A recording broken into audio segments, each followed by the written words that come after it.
السلام عليكم ورحمة الله وبركاته. بسم الله والحمد لله والصلاة والسلام على سيدنا محمد رسول الله وعلى آله وصحبه الفائزين برضا الله. أما بعد، أعوذ بالله من الشيطان الرجيم.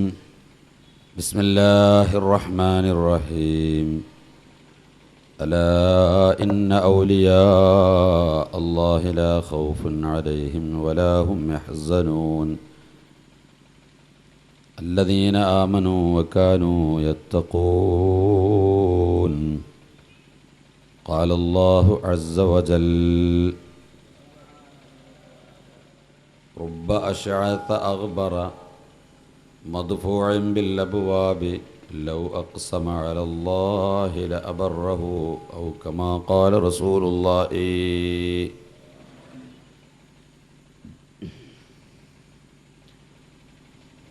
ആദരമുള്ള പണ്ഡിതന്മാരെ, കാരണവന്മാരെ, സഹോദര സഹോദരിമാരെ, സുഹൃത്തുക്കൾ, അല്ലാഹു സുബ്ഹാനഹു വ തആല നമ്മുടെ ഈ ഒരുമിച്ച് കൂടലും ഈ പ്രസംഗവും പ്രവർത്തനങ്ങളുമെല്ലാം ഭൗതിക ലോകത്ത് മുസ്ലിം സമുദായത്തിന് ഏറ്റവും ഗുണകരമായ വിധത്തിലുള്ള ഒരു അമലാക്കി പരലോകത്ത് വരുമ്പോൾ കൺകുളിർക്കെ കണ്ട് സ്വർഗത്തിൽ വെച്ച് കാണാൻ പറ്റിയ വിധത്തിലാക്കി ഖബൂൽ ചെയ്യുമാറാവട്ടെ. ബഹുമാനപ്പെട്ട അഷ്ശൈഖ് അഹ്മദുൽ കബീർ റിഫാഇ റളിയല്ലാഹു അൻഹുവിൻ്റെ ആണ്ട് മാസം നമ്മിലൂടെ കടന്നു പോകുമ്പോൾ ബഹുമാനപ്പെട്ട ഷെയ്ഖ് മുഹയ്യിദ്ദീൻ അബ്ദുൽ ഖാദിർ ജീലാനി റളിയല്ലാഹു അൻഹുവിനെക്കുറിച്ചും മറ്റുമൊക്കെ അതാത് മാസങ്ങളിൽ നാം പറയാറുണ്ട്. ജീലാനി ദിനം, റിഫാഇ ദിനം, ഇങ്ങനെ തുടങ്ങി പല മഹാന്മാരെയും നാം അനുസ്മരിക്കാറുണ്ട്. എനിക്കിന്നിപ്പോൾ ഈ സ്റ്റേജിൽ കയറിയപ്പോൾ തോന്നിയത് ബഹുമാനപ്പെട്ട അള്ളാഹുവിൻ്റെ ഔലിയാക്കന്മാരെ സംബന്ധിച്ച് ബറക്കത്തിന് വേണ്ടി അല്പം പറയാമെന്നാണ്. ധാരാളം സ്വാലിഹീങ്ങളെ കൊണ്ട് അനുഗ്രഹീതമായ നാടാണ് ഈ വടുതല. ഒരുപാട് സയ്യിദന്മാരും ഒരുപാട് പണ്ഡിതന്മാരും ഒരുപാട് മഹാന്മാരും ജീവിച്ച പ്രദേശമാണ് ഇവിടെ. അതുകൊണ്ട് തന്നെ ഈ രാജ്യത്തിന് വലിയ ഒരു ഐശ്വര്യവും ബറക്കത്തും ഉണ്ട്. അതിനാൽ നമ്മുടെ ഒരു ദിവസത്തെ വിഷയം അള്ളാഹുവിൻ്റെ മഹാത്മാക്കളായ ഔലിയാക്കന്മാരെ സംബന്ധിച്ചാകാം എന്ന് ബറക്കത്ത് വിചാരിച്ചുകൊണ്ട് ഒരല്പസമയം ഞാൻ സംസാരിക്കുകയാണ്. പരിശുദ്ധ ഇസ്ലാം അള്ളാഹുവാണ് അതിനെ സ്ഥാപിച്ചതും പ്രചരിപ്പിച്ചതും പൂർത്തീകരിച്ചതും. അള്ളാഹുവിൻ്റെ സൃഷ്ടികളിൽപ്പെട്ട ഒരാൾക്കും അതിൽ ഒരു കൈകടത്തലും ഇല്ല. അതിലെന്തെങ്കിലും ചേർക്കുവാനും അതിലെന്തെങ്കിലും വിട്ടുകളയുവാനും അള്ളാഹുവിൻ്റെ ഒരു സൃഷ്ടിക്കും പ്രവാചകന്മാർക്കും മറ്റാർക്കും അധികാരമില്ല. അള്ളാഹുവാണ് ഈ മതം സ്ഥാപിച്ചത്. ഈ മതത്തിൻ്റെ പേര് തന്നെ പരിശോധിച്ചാൽ ഏതെങ്കിലും ഒരു പ്രവാചകനിലേക്കോ ഒരു പ്രസ്ഥാനത്തിലേക്കോ ചേർത്തുകൊണ്ട് ഈ മതം പറയുന്നില്ല. മുഹമ്മദീയ മതം, ആദമീയ പ്രസ്ഥാനം, ഇബ്രാഹീമിയ മതം എന്ന് ഇന്ന് ഭൗതിക ലോകത്തെ പല പ്രസ്ഥാനങ്ങളെയും നമുക്ക് അങ്ങനെ കേൾക്കാം. ഖാദിയാനിസം, മിർസ ഗുലാം അഹമ്മദ് ഖാദിയാനിയിലേക്ക് ചേർത്തുകൊണ്ട്, യേശുക്രിസ്തുവിലേക്ക് ചേർത്തുകൊണ്ട് ക്രിസ്ത്യാനിസം, ശ്രീബുദ്ധനിലേക്ക് ചേർത്തുകൊണ്ട് ബുദ്ധമതം, ജൈനമതം, അങ്ങനെ ആ പ്രസ്ഥാനത്തിൻ്റെ ആളുകളിലേക്ക് ചേർത്ത് അതറിയപ്പെടുന്നത് പോലെ പരിശുദ്ധ ഇസ്ലാം ആദം നബി അലൈഹിസ്സലാമാകുന്ന ആദ്യ പ്രവാചകൻ പ്രചരിപ്പിച്ചതുകൊണ്ട് ആദം നബിയിലേക്കോ നൂഹ് നബി അലൈഹിസ്സലാമിലേക്കോ ഇബ്രാഹിം നബി അലൈഹിസ്സലാമിലേക്കോ നബി സല്ലല്ലാഹു അലൈഹി വസല്ലമ തങ്ങളിലേക്കോ ചേർത്തുകൊണ്ട് നൂഹിയ മതം, ഇബ്രാഹിമിയ മതം, മുഹമ്മദിയ മതം എന്നൊന്നും പറയുന്നില്ല. അള്ളാഹുവാണ് ഈ ഇസ്ലാമിന് പേര് വച്ചത്, ഈ മതത്തിന്. ഇന്നദ്ദീന ഇൻദല്ലാഹിൽ ഇസ്ലാം. അള്ളാഹുവിൻ്റെ അടുക്കൽ സ്വീകാര്യയോഗ്യമായ മതം ഇസ്ലാമാണ്. അവനാണ് അതിന് പേര് വച്ചത്, അവനാണത് സ്ഥാപിച്ചത്. ഈ പരിശുദ്ധ ഇസ്ലാം ജനങ്ങൾക്കിടയിൽ പ്രചരിപ്പിക്കുകയും ലോക ജനതയെ അത് പഠിപ്പിക്കുകയും ചെയ്യാനുള്ള സംവിധാനവും അള്ളാഹുവാണ് ഒരുക്കിയത്. 1,24,000 പ്രവാചകന്മാരെ മനുഷ്യവർഗത്തിൽ നിന്ന് തിരഞ്ഞെടുത്തുകൊണ്ട് അള്ളാഹു തആല നിയോഗിച്ചു. മനുഷ്യവർഗത്തിൽ നിന്ന് തിരഞ്ഞെടുത്തു എന്നതുകൊണ്ട് അവർ സാധാരണ മനുഷ്യന്മാരല്ല. അങ്ങനെ ആരും തെറ്റിദ്ധരിച്ചു പോവുകയും ചെയ്യരുത്. അല്ലാഹു സുബ്ഹാനഹു വ തആല ഈ ലോകത്ത് എന്ത് സംഗതികളും നടത്തുന്നു എങ്കിലും നിങ്ങൾ നോക്കൂ, എല്ലാറ്റിൻ്റെയും പരമാധികാരി അള്ളാഹുവാണ്. സൃഷ്ടിക്കുന്നവൻ അള്ളാഹുവാണ്. ഭക്ഷണം തരുന്നത് അള്ളാഹുവാണ്. വമാ മിൻ ദാബത്തിൻ ഫിൽ അർളി ഇല്ലാ അലല്ലാഹി റിസ്ഖുഹാ. അള്ളാഹുവാണ് ഏത് വസ്തുവിനും ഭക്ഷണം കൊടുക്കുന്നത്. അള്ളാഹുവാണ് റാസിഖ്, അവനാണ് ഭക്ഷണം കൊടുക്കുന്നത് എന്ന് വിചാരിച്ച് അള്ളാഹു തആല ഏതെങ്കിലും ഒരു കടയിൽ വന്നിരിക്കുന്നുണ്ടോ? നാമൊക്കെ ഭക്ഷണം തേടി പോകുന്നവർ കടകളിൽ ചെന്നിട്ട് അരിയും മറ്റും വാങ്ങുന്നു. റിസ്ക് തരുന്നവൻ അള്ളാഹുവാണ് എന്ന് വിചാരിച്ച് അള്ളാഹിൻ്റെ കയ്യിൽ നിന്നാണോ വാങ്ങുന്നത്? അള്ളാഹു നേരിട്ടാണോ നമുക്ക് തരുന്നത്? അല്ല. അള്ളാഹു തആല അതിനെ സംവിധാനിച്ച ഭൗതികമായ ചില സംവിധാനങ്ങളുണ്ട്. ആ സംവിധാനത്തിൽ കൂടിയാണ് അവൻ നമുക്ക് തരുന്നത്. റിസ്ക് തരുന്നത് അള്ളാഹുവാണ്. ഈ കടക്കാരൻ, ഈ കച്ചവടക്കാരൻ ഒരു കാരണമായി എന്ന് മാത്രമേ ഉള്ളൂ. രോഗം തരുന്നതും ശിഫയാക്കുന്നതും അള്ളാഹുവാണ്. ഷാഫി അള്ളാഹുവാണ്.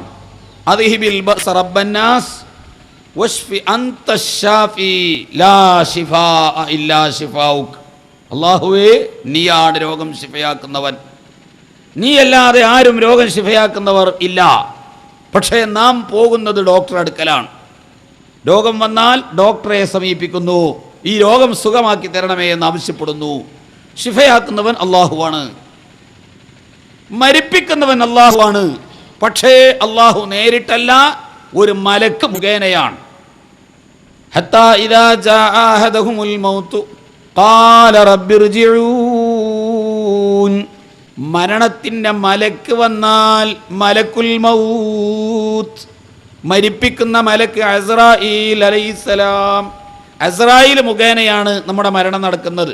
മരിപ്പിക്കുന്നവൻ അല്ലാഹു അല്ലേ? ഇന്നല്ലാഹ യുഹ്യീ വയുമീതു. അല്ലാഹുവാണ് ജീവിപ്പിക്കുന്നതും അല്ലാഹുവാണ് മരിപ്പിക്കുന്നതും. പക്ഷേ അല്ലാഹു നേരിട്ടാണോ? അല്ല, ഒരു മലക്ക് മുഖേനയാണ്. അല്ലാഹു നേരിട്ട് ഇവിടെ എന്ത് പരിപാടിയാണ് നടത്തിയത്?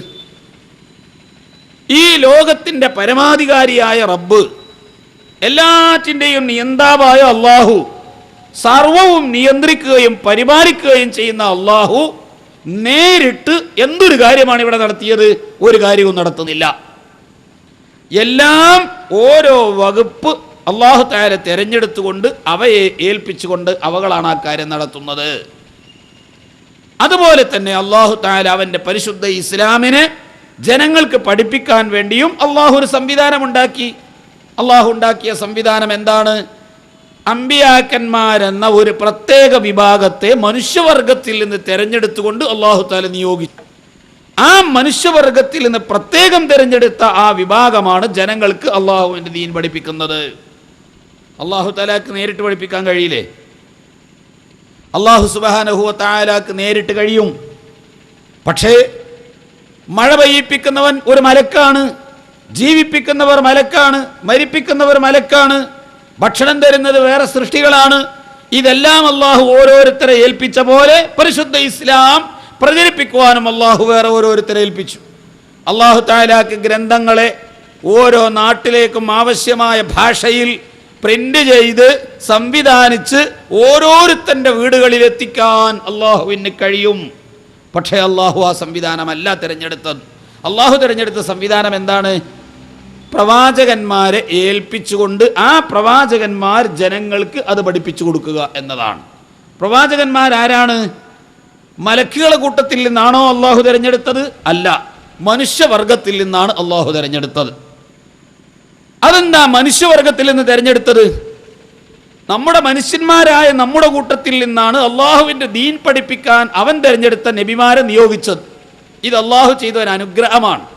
ലഖദ് മന്നല്ലാഹു അലൽ മുഅ്മിനീന ഇദ് ബഅത ഫീഹിം റസൂലൻ മിൻ അൻഫുസിഹിം യത്ലൂ അലൈഹിം ആയാതിഹി വയുസക്കീഹിം വയുഅല്ലിമുഹുൽ കിതാബ വൽ ഹിക്മ വഇൻ കാനൂ മിൻ ഖബ്ലു ലഫീ ളലാലിൻ മുബീൻ. അല്ലാഹു സുബ്ഹാനഹു വ തആല മനുഷ്യവർഗത്തിൽ നിന്ന് അമ്പിയാക്കന്മാരെ തെരഞ്ഞെടുത്തു എന്നത് അള്ളാഹു ചെയ്ത ഏറ്റവും വലിയ അനുഗ്രഹമായി കൊണ്ടാണ് പരിശുദ്ധ ഖുർആൻ പറയുന്നത്. മനുഷ്യവർഗത്തിൽ നിന്ന് എന്നതുകൊണ്ട് സാധാരണ മനുഷ്യന്മാർ എന്ന് നിങ്ങൾ അർത്ഥം വെക്കുകയും ചെയ്യരുത്. പ്രവാചകന്മാർ സാധാരണ മനുഷ്യന്മാരല്ല. ഖുൽ ഇന്നമാ അന ബശറും മിത്ലുക്കും, ഞാൻ നിങ്ങളെപ്പോലത്തെ ഒരു മനുഷ്യനാണ് എന്ന് പറഞ്ഞാൽ സാധാരണ മനുഷ്യനെന്നല്ല അതിൻ്റെ അർത്ഥം. യൂഹാ ഇലയ്യ, വഹ്യ് നൽകപ്പെടുന്ന മനുഷ്യൻ എന്നാണ്. അത് അല്ലാഹു ആ ആയത്തിൻ്റെ തൊട്ട് പുറകിൽ തന്നെ പറയുന്നുണ്ട്. വഹ്യ് നൽകപ്പെടുന്ന മനുഷ്യനെന്നാണ്. വഹ്യ് നൽകപ്പെടുന്ന മനുഷ്യനാണ് നബി സല്ലല്ലാഹു അലൈഹി വസല്ലം തങ്ങൾ. അത് നമ്മെ പോലെയല്ല, നമുക്കാർക്കും വഹ്യ് കിട്ടുന്നില്ല. വഹ്യ് നൽകപ്പെടുന്ന മനുഷ്യനാകുമ്പോൾ നബി സല്ലല്ലാഹു അലൈഹി വസല്ലം തങ്ങളെ സംബന്ധിച്ച് ഖുർആനിൽ തന്നെ മറ്റൊരിടത്ത് അല്ലാഹു തആല പറയുന്നത് വമാ യന്തിഖു അനിൽ ഹവാ ഇൻ ഹുവ ഇല്ലാ വഹ്യുൻ യൂഹാ. അല്ലാഹുവിൻ്റെ റസൂൽ വഹ്യ് കൊണ്ടല്ലാതെ ഒന്നും സംസാരിക്കുകയില്ല. എപ്പോൾ എന്ത് ഉരുവിടുകയാണെങ്കിലും ആ സന്ദർഭത്തിൽ കിട്ടിയ വഹ്യിൻ്റെ അടിസ്ഥാനത്തിലാണ് നബി എന്തും സംസാരിക്കുന്നത്. റസൂലുള്ളാഹി തങ്ങളെ ഖുർആനിൻ്റെ ആയത്ത് മാത്രമല്ല, തങ്ങൾ എന്ത് സംസാരിക്കുകയാണെങ്കിലും വഹ്യ് കൊണ്ട് മാത്രമേ സംസാരിക്കുകയുള്ളൂ. അപ്പം നബി എപ്പോഴും എവിടെയാണ്? എപ്പോഴും ഹദ്റത്തുൽ ഖുദ്സിലാണ് നബി സല്ലല്ലാഹു അലൈഹി വസല്ലം തങ്ങൾ. അത് സാധാരണ മനുഷ്യനാണോ? അല്ല. മനുഷ്യന്മാരുടെ കൂട്ടത്തിൽ നിന്ന് അള്ളാഹു എന്തിനാണ് പ്രവാചകന്മാരെ തിരഞ്ഞെടുത്തത്? മനുഷ്യവർഗത്തിൽ നിന്ന്. അത് അള്ളാഹു ചെയ്ത അനുഗ്രഹമാണ്. എന്തേ കാരണം? അള്ളാഹു തആല അവൻ്റെ ദീൻ പഠിപ്പിക്കാൻ വേണ്ടി തെരഞ്ഞെടുത്ത വിഭാഗം മലക്കുകളുടെ കൂട്ടത്തിൽ നിന്നാണെങ്കിൽ എന്താണ് ഇവിടെ സംഭവിക്കുക? അള്ളാഹു തആല അങ്ങനെ ഒരു പണി ചെയ്തിട്ടുണ്ട്. അവൻ്റെ പക്കൽ നിന്നുള്ള ഒരു സന്ദേശം മനുഷ്യവർഗത്തിൽപ്പെട്ട മറിയം ബീവിക്ക് നൽകാൻ വേണ്ടി ഈസാ നബി അലൈഹിസ്സലാമിൻ്റെ മാതാവാകുന്ന മറിയം ബീവി റളിയല്ലാഹു അൻഹാക്ക് അള്ളാഹു തആല ഒരു സന്ദേശം നൽകാൻ വേണ്ടി അള്ളാഹു ഒരു ദൂതനെ നിശ്ചയിച്ചു മലക്കുകളുടെ കൂട്ടത്തിൽ നിന്ന്. ആ മലക്കുകളുടെ കൂട്ടത്തിൽപ്പെട്ട ദൂതൻ ബഹുമാനപ്പെട്ട മറിയം ബീവി റളിയല്ലാഹു അൻഹ കുളിക്കുന്ന സമയത്ത് ബാത്റൂമിൻ്റെ സമീപത്ത് വന്നു. അപ്പോഴതാ മറിയം ബീവി റളിയല്ലാഹു അൻഹ പറയുന്നു, എന്താ പെണ്ണുങ്ങൾ കുളിക്കുന്നിടത്ത് ആണുങ്ങൾക്ക്, താൻ എന്തിനാ ഇവിടെ വന്നിരിക്കുന്നത്? അപ്പോഴാണ് ആ ചെറുപ്പക്കാരൻ പറയുന്നത്, അന റസൂലു റബ്ബിക്ക് ലി അഹബലക്കി ഗുലാമൻ സക്കിയ, ഞാൻ അള്ളാഹുവിൻ്റെ ദൂതനാണ്, തൻ്റെ റബ്ബിൻ്റെ ദൂതനാണ് ഞാൻ. തനിക്കൊരു കുട്ടിയെ തരാൻ അള്ളാഹു നിശ്ചയിച്ചതനുസരിച്ച് ഞാൻ വന്നതാണ്. തനിക്കൊരു കുട്ടിയെ തരാൻ വന്നതാണ് ഞാൻ. മറിയം ബീവിയാണെങ്കിലോ അവിവാഹിതയാണ്. നിനക്കൊരു കുട്ടിയെ തരാൻ വേണ്ടി അള്ളാഹ് എന്നെ പറഞ്ഞയച്ചതാണ്. മറിയം ബീവി റളിയല്ലാഹു അൻഹ ആകെ പേടിച്ചു ബേജാറാവുകയാണ്. പണ്ഡിത പ്രവാചക ബന്ധമുള്ള കുലീന ഡീസന്റ് കുടുംബത്തിലെ മറിയം ബീവി കുളിക്കാൻ പോയ സ്ഥലത്ത് ബാത്റൂമിൽ വെച്ച് അള്ളാഹുവിൻ്റെ ഒരു ദൂതൻ, ഒരു മലക്ക് വന്നിട്ട് മറിയം ബീവിയോട് പറയുന്നു, ഞാൻ നിനക്കൊരു കുട്ടിയെ തരാൻ, ഒരു പരിശുദ്ധാത്മാവിനെ തരാൻ വന്നതാണ്. മറിയം ബീവി ബേജാറാകാതിരിക്കുമോ? അപ്പം മറിയം ബീവിയോട് പറയണം, ബേജാറാവണ്ട, പേടിക്കണ്ട, അല്ലാഹു സുബ്ഹാനഹു വ തആല നിനക്കൊരു കുഞ്ഞിനെ തരാൻ തീരുമാനിച്ചിരിക്കുന്നു. ആ കുട്ടിയെയും കൊണ്ട് കുടുംബത്തിലേക്ക് ചെല്ലുമ്പോൾ ആളുകൾ അപഹസിക്കും, പരിഹസിക്കും, ആക്ഷേപിക്കും, കുറ്റം പറയും. ആ സമയത്ത് നീ സ്വീകരിക്കേണ്ട നിലപാട് ഇന്നതാണ്, ഇന്ന രൂപത്തിലേ പ്രതികരിക്കാവൂ എന്ന് തുടങ്ങിയ ഇവിടെ നിന്ന് അങ്ങോട്ട് താൻ പാലിക്കേണ്ട ഒരുപാട് കാര്യങ്ങൾ വിശദമായി പഠിപ്പിക്കാൻ വേണ്ടി, മനസ്സിലാക്കി കൊടുക്കാൻ വേണ്ടി താൽക്കാലികമായി മറിയം ബീവിയോട് മാത്രം, ലോക ജനതയോട് മുഴുവനുമല്ല, എന്നത്തേക്കുമല്ല, മറിയം ബീവിയോട് ഈ വിഷയത്തിൽ താൽക്കാലികമായൊരു അല്പ ഉപദേശം കൊടുക്കാൻ വേണ്ടി അള്ളാഹു തആല നിയോഗിച്ചത് മലക്കുകളുടെ കൂട്ടത്തിൽ നിന്നുള്ള ഒരു ദൂതനെയാണ്.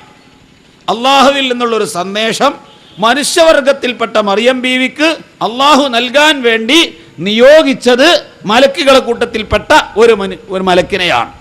ആ മലക്കിനെ അള്ളാഹു എന്താക്കി? ഫതമസ്സല ലഹാ ബശറൻ സവിയ്യാ. ആ മലക്കിനെ അള്ളാഹു ഒരു മനുഷ്യരൂപം പ്രാപിപ്പിച്ചു, മനുഷ്യന്റെ കോലത്തിലാക്കി. അങ്ങനെയാണ് അള്ളാഹു തആല പറഞ്ഞയച്ചത്. ആദം നബി അലൈഹി ഇസ്ലാം അള്ളാഹുവിൽ നിന്നുള്ള സന്ദേശം ഒരു നബിക്ക്, ഒരു മനുഷ്യന് കൊടുക്കാൻ വേണ്ടി അള്ളാഹ് നിശ്ചയിച്ച ദൂതനെ അള്ളാഹു തആല എന്താക്കി മാറ്റി? താൽക്കാലികമായിട്ടെങ്കിലും ഒരു മനുഷ്യരൂപം പ്രാപിപ്പിച്ചു. അതെന്തുകൊണ്ട്? മലക്കിനെ യഥാർത്ഥത്തിൽ ഉൾക്കൊള്ളാൻ മനുഷ്യന് കഴിയില്ല. മലക്കിന്റെ രൂപം അങ്ങനെയാണ്. ഇബ്രാഹിം നബി അലൈഹിസ്സലാം ഒരിക്കലതാ ഇബ്രാഹിം നബി അലൈഹിസ്സലാമിന്റെ മുമ്പിൽ അസ്രായീൽ അലൈഹിസ്സലാം എന്ന മലക്ക് വരുന്നു. അസ്രായീലിനോട് ചോദിക്കുന്നു, അല്ലയോ അസ്രായീലേ, താങ്കളുടെ യഥാർത്ഥ രൂപം, തനിനിറം ഒന്ന് കാണിച്ചു തരാമോ? ബഹുമാനപ്പെട്ട അസ്രായീൽ അലൈഹിസ്സലാം ചോദിക്കുന്നു, എൻ്റെ തനിനിറം താങ്കൾക്ക് കാണാൻ കഴിയുമോ? ബഹുമാനപ്പെട്ട ഇബ്രാഹിം നബി അലൈഹിസ്സലാം പറയുന്നു, ഇതുവരെ കണ്ടു നോക്കിയിട്ടില്ലല്ലോ, അതുകൊണ്ടൊന്ന് കണ്ടാലല്ലേ പറയാൻ പറ്റൂ, എന്നാലൊന്ന് കണ്ണടച്ചു മാറി നിൽക്കൂ. ബഹുമാനപ്പെട്ട ഇസ്രായീൽ അലൈഹിസ്സലാം പറഞ്ഞതനുസരിച്ച് ഇബ്രാഹിം നബി അലൈഹിസ്സലാം കണ്ണടച്ചു മാറി നിന്നു. കുറച്ച് കഴിഞ്ഞ് തുറന്നു നോക്കാൻ പറഞ്ഞപ്പോൾ ഇബ്രാഹിം നബി അലൈഹിസ്സലാം കണ്ണ് തുറന്നു നോക്കിയിട്ട് കണ്ട രംഗം സഹിക്കവയ്യാതെ ബഹുമാനപ്പെട്ട ഇബ്രാഹിം നബി അലൈഹിസ്സലാം ബോധരഹിതനായി വീണുപോയി. മലക്ക് റൂഹിനെ പിടിക്കാൻ വേണ്ടി വരുന്ന എൻ്റെയും നിങ്ങളെയും മനുഷ്യന്മാരെ മുഴുവനും റൂഹ് പിടിക്കാൻ വേണ്ടി അള്ളാഹു നിശ്ചയിച്ച ഒരു മലക്ക്, ആ മലക്കിൻ്റെ തനതായ രൂപത്തിൽ വന്നു കഴിഞ്ഞാൽ മനുഷ്യൻ ഉൾക്കൊള്ളാൻ കഴിയില്ല, പേടിച്ചു വേജാറായി പോകും. ഇബ്രാഹിം നബി അലൈഹി ഇസ്ലാമിന് വരെ കാണാൻ കഴിഞ്ഞില്ല. ഇബ്രാഹിം നബി അലൈഹി ഇസ്ലാം ബോധം കെട്ട് വീണുപോയി. അവിടെ നിന്ന് എഴുന്നേറ്റതിന് ശേഷം ബഹുമാനപ്പെട്ട ഇബ്രാഹിം നബി അലൈഹി ഇസ്ലാം കണ്ണ് തുറന്നു നോക്കി. ബോധം തെളിഞ്ഞ് തിരിഞ്ഞു നോക്കിയപ്പോൾ അസ്രായീൽ പഴയ അവസ്ഥയിലേക്ക് മാറിയിട്ടുണ്ട്, നല്ല കാണാൻ അഴകുള്ള രൂപത്തിലേക്ക് മാറിയിട്ടുണ്ട്. ഇബ്രാഹിം നബി അലൈഹി ഇസ്ലാം പറയുന്നു, അസ്രായീലേ, മരിക്കുന്ന മനുഷ്യൻ്റെ അടുക്കൽ താങ്കൾ ഇങ്ങനെയാണ് വരുന്നതെങ്കിൽ ആ മനുഷ്യൻ്റെ ഗതി പിന്നെന്താണ്? എന്താണ് അയാൾ അവസ്ഥ? വല്ലാത്ത വിഷമം തന്നെയല്ലേ എന്ന് പറഞ്ഞ് ഇബ്രാഹിം നബി അലൈഹി ഇസ്ലാം അത്ഭുതം പ്രകടിപ്പിച്ചത് എത്രയോ കിതാബുകളിൽ കാണാം. ഇസ്മാഈൽ ഇബ്നു കസീർ തൻ്റെ അൽ ബിദായത്തു വൻ നിഹായയുടെ ആ അൽ ബിദായത്തു വൻ നിഹായയിൽ ഹദീസ് മലക്കുൽ മൗത്ത് എന്ന് പറഞ്ഞുകൊണ്ട് ഒരധ്യായം തന്നെ കൊടുത്തിട്ട് ഈ സംഭവം രേഖപ്പെടുത്തുന്നുണ്ട്. അപ്പോൾ ഇബ്രാഹിം നബിക്ക് കാണാനും ഉൾക്കൊള്ളാനും കഴിഞ്ഞ രൂപത്തിലല്ല. നബി സല്ലല്ലാഹു അലൈഹി വസല്ലമ തങ്ങൾ ജിബ്രീൽ അലൈഹിസ്സലാം എന്ന മലക്കിൻ്റെതായ കോലത്തിൽ കണ്ടത് 2 or 3 പ്രാവശ്യമാണ്. ആ കണ്ട രംഗം തന്നെ നബി സല്ലല്ലാഹു അലൈഹി വസല്ലമക്ക് വല്ലാത്ത പ്രയാസമുണ്ടാക്കിയിട്ടുണ്ട്. ബാക്കി സന്ദർഭങ്ങളിലെല്ലാം അള്ളാഹുവിൻ്റെ റസൂൽ കണ്ടത് മനുഷ്യകോലത്തിലാണ്. അപ്പോൾ അള്ളാഹുവിൻ്റെ ഒരു സന്ദേശം ജനങ്ങൾക്ക് എത്തിച്ചു കൊടുക്കാൻ വേണ്ടി അള്ളാഹു നിയോഗിക്കുന്നത് ഒരു മലക്കിനെയായിരുന്നെങ്കിൽ ആ മലക്കിനെ താൽക്കാലികമായിട്ടെങ്കിലും ഫതമസ്സല ലഹാ ബശറൻ സവിയ്യാ, മനുഷ്യരൂപം പ്രാപിപ്പിക്കണം. അതാണ് ഖുർആനിൽ മറ്റൊരു സ്ഥലത്ത് അള്ളാഹു പറയുന്നത്. ജൂതന്മാർ ചോദിച്ചിട്ടുണ്ട്, മുശ്രിക്കീങ്ങൾ ചോദിച്ചിട്ടുണ്ട്, അള്ളാഹുവിനെന്താ അവൻ്റെ ദീൻ പഠിപ്പിക്കാൻ മലക്കിനെ നിശ്ചയിച്ചുകൂടായിരുന്നില്ലേ? വലൗ ജഅൽനാഹു മലക്കൻ ലജഅൽനാഹു റജുലാ. അള്ളാഹു അവൻ്റെ ദീൻ പഠിപ്പിക്കാൻ വേണ്ടി ഒരു മലക്കിനെയാണ് നിശ്ചയിച്ചിരുന്നതെങ്കിൽ ആ മലക്കിനെ താൽക്കാലികമായിട്ടെങ്കിലും ഒരു പുരുഷനാക്കേണ്ടിയിരുന്നു. വലലബസ്നാ അലൈഹിം മാ യൽബിസൂൻ. മലക്കിൻ്റെ പണി കഴിഞ്ഞാൽ തിരിഞ്ഞു പോകും. ഇസ്ലാം ദീനിനെ പ്രചരിപ്പിക്കാൻ മലക്കിന് ഏൽപ്പിച്ചു കൊടുത്തൊരു ഡ്യൂട്ടി ടൈം ഉണ്ടാവില്ലേ? ആ ടൈം കഴിഞ്ഞാൽ മലക്ക് തിരിച്ചു പോകും. ആരാണ് ഈ ദീൻ പഠിപ്പിച്ചു തന്നത്? എവിടെ നിന്ന് കിട്ടി? വല്ല അഡ്രസ്സും ഉണ്ടാവുമോ? ജനങ്ങൾ കൺഫ്യൂഷൻ ആകില്ലേ? അല്ലാഹു സുബ്ഹാനഹു വ തആല ഇതെല്ലാം പരിഗണിച്ചുകൊണ്ട് മനുഷ്യവർഗത്തിൽപ്പെട്ട ഒരു പ്രത്യേക വിഭാഗത്തെ അള്ളാഹു തിരഞ്ഞെടുത്തു. ആ വിഭാഗം അള്ളാഹുവിനോടും ബന്ധപ്പെടാൻ പറ്റിയവരാണ്, ജനങ്ങളോടും ബന്ധപ്പെടാൻ പറ്റിയവരാണ്. മലക്കിനോടും ബന്ധപ്പെടാൻ പറ്റിയതാണ്, ജനങ്ങളോടും ബന്ധപ്പെടാൻ പറ്റിയവരാണ്. മലക്കുകൾ വന്ന് വഹ്യ് കൊടുക്കുമ്പോൾ അത് ഏറ്റുവാങ്ങാനും സ്വീകരിക്കാനും തരപ്പെട്ടവരാണ്, ജനങ്ങളോടും ഇടപഴകാൻ പറ്റിയവരാണ്. ഈ വിധത്തിലുള്ള ഒരു പ്രത്യേക വിഭാഗത്തെ മനുഷ്യവർഗത്തിൽ നിന്ന് തെരഞ്ഞെടുത്തു.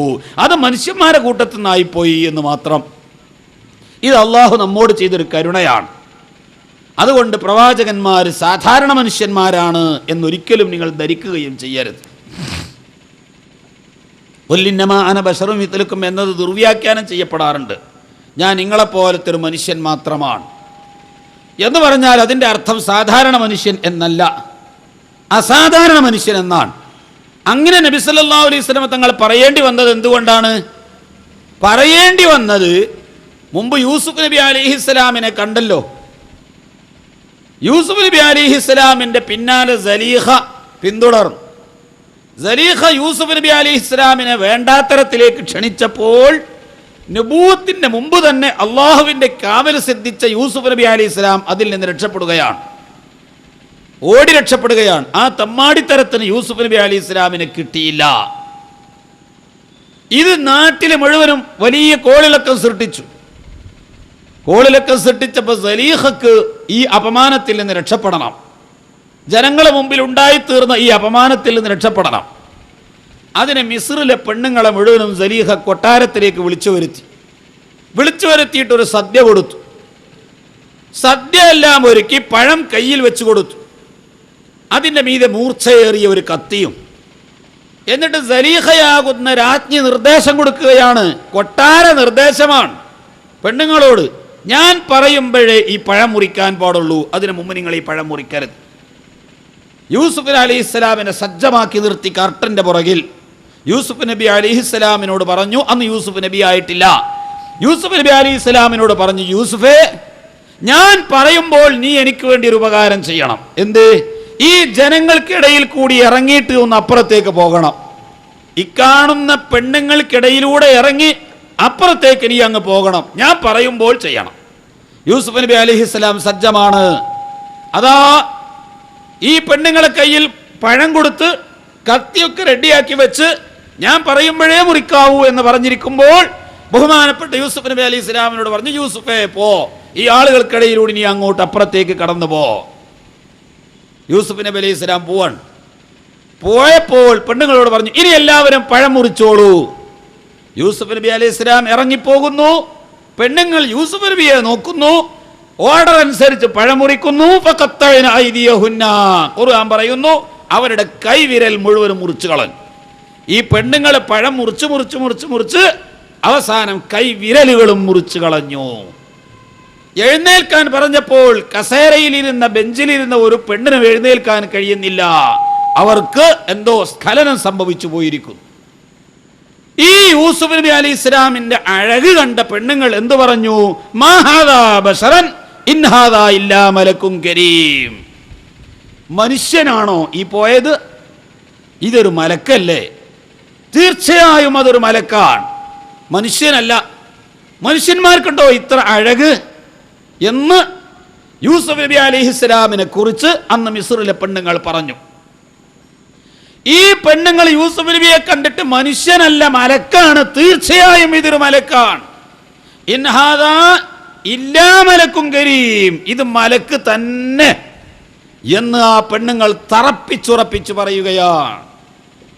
അപ്പോൾ ഒരു മനുഷ്യന്റെ സൗന്ദര്യം കണ്ടിട്ട് അന്നത്തെ ജനത ആ പ്രവാചകനാകാൻ പോകുന്ന യൂസുഫ് നബി അലൈഹി ഇസ്ലാമിനെ കുറിച്ച് എന്ത് പറഞ്ഞു? മലക്കാണ് എന്ന് പറഞ്ഞു. ഈ യൂസുഫ് നബി അലൈഹി ഇസ്ലാം സൗന്ദര്യത്തിന്റെ വിഷയത്തിൽ അള്ളാഹുവിന്റെ റസൂലും കൂടി താരതമ്യപ്പെടുത്തിയാൽ എവിടെയാണ്? ഫാഖൻ നബിയ്യീന ഫീ ഖൽഖിൻ വഫീ ഖുലുഖി വലം യുദാനൂഹു ഫീ ഇൽമിൻ വലാ കറമി. അള്ളാഹുവിൻ്റെ റസൂലിനോട് സൗന്ദര്യത്തിന്റെ വിഷയത്തിൽ യൂസുഫ് നബി അലൈഹി ഇസ്ലാം അടുക്കാൻ പോലുമായിട്ടില്ല.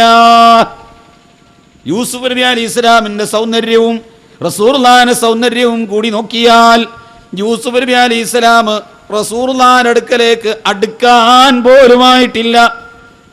ഏറ്റവും മുൻപന്തിയിൽ നിൽക്കുന്നത്, ഒന്നാം സ്ഥാനത്ത് നിൽക്കുന്നത് അഷ്റഫുൽ ഖൽഖ് റസൂലുള്ളാഹി തങ്ങൾ തന്നെയാണ്. മിസ്രിലെ പെണ്ണുങ്ങൾ പറയുന്നു യൂസുഫ് നബിയോട് മലക്കാണ്. എന്നാ പിന്നെ റസൂലുള്ളാഹിനെ കുറിച്ച് എന്താ പറയാ? അതുകൊണ്ടാ പറയേണ്ടി വന്നത്, ഞാൻ മലക്കൊന്നുമല്ലേ, ഞാൻ അള്ളാഹു അല്ല, അള്ളാഹുവിന്റെ പുത്രനും അല്ല, 3 ദൈവങ്ങളിൽ ഒന്നുമല്ല, ഞാൻ മനുഷ്യനാണ്, മനുഷ്യവർഗത്തിൽപ്പെട്ടവരാണ്. പക്ഷേ സാധാരണ മനുഷ്യനുമല്ല. യൂഹാ ഇലയ്യ, എനിക്ക് വഹ്യ് സന്ദേശം കിട്ടിക്കൊണ്ടേയിരിക്കുന്നു. എപ്പോഴും വഹ്യ് കിട്ടുന്ന ഒരു മനുഷ്യൻ എവിടെയാണ്? റസൂലുള്ളാഹി സ്വല്ലല്ലാഹു അലൈഹി വസല്ലം ഖുർആനായത്ത് മാത്രമല്ലല്ലോ ഓതിയത്. റസൂലുള്ളാഹി തങ്ങൾ മറ്റു പലതും പറഞ്ഞിട്ടുണ്ട്. ഹദീസുകൾ, റസൂലുള്ളാഹിന്റെ വാക്കുകൾ തങ്ങൾ പറഞ്ഞതാണ്. റസൂലുള്ളാഹിന്റെ നാവിലൂടെ എന്ത് പുറത്തു വന്നോ, ഇൻ ഹുവ ഇല്ലാ വഹ്യു യൂഹാ, അത് വഹ്യ് മാത്രമാണ്. തങ്ങൾ എന്ത് സംസാരിച്ചാലും വഹ്യാണ്. അപ്പോൾ നബി സല്ലല്ലാഹു അലൈഹി വസല്ലം തങ്ങൾ ഫുൾ ടൈം അല്ലാഹുവിന്റെ ഹദ്റത്തുൽ ഖുദ്സിലാണ്. ഫുൾ ടൈം അല്ലാഹുവിന്റെ ഹദ്റത്തുൽ ഖുദ്സിൽപ്പെട്ട ഒരു ആള് സാധാരണ മനുഷ്യനാണോ? അതല്ലേ ഇന്നമാ അന ബശറും മിത്ലുക്കും യൂഹാ ഇലയ്യ എന്ന് പറഞ്ഞതിന്റെ അർത്ഥം. ഇത് ദുർവ്യാഖ്യാനം ചെയ്താൽ ചിലർ പറയും നബി സാധാരണ മനുഷ്യനാണ്. ഒരിക്കലും അങ്ങനെയല്ല. അല്ലാഹുവിന്റെ റസൂൽ സാധാരണ മനുഷ്യനെ എന്ന് ലോകത്ത് പറഞ്ഞത് മുഴുവനും ജൂതന്മാരും ഖുറൈശികളും നസാറാക്കളും കുഫാറുകളുമാണ്. വല ഇന്ന തഅതും ബശറം മിത്ലകും ഇന്നകും ഇദല്ല ഖാസിറൂൻ.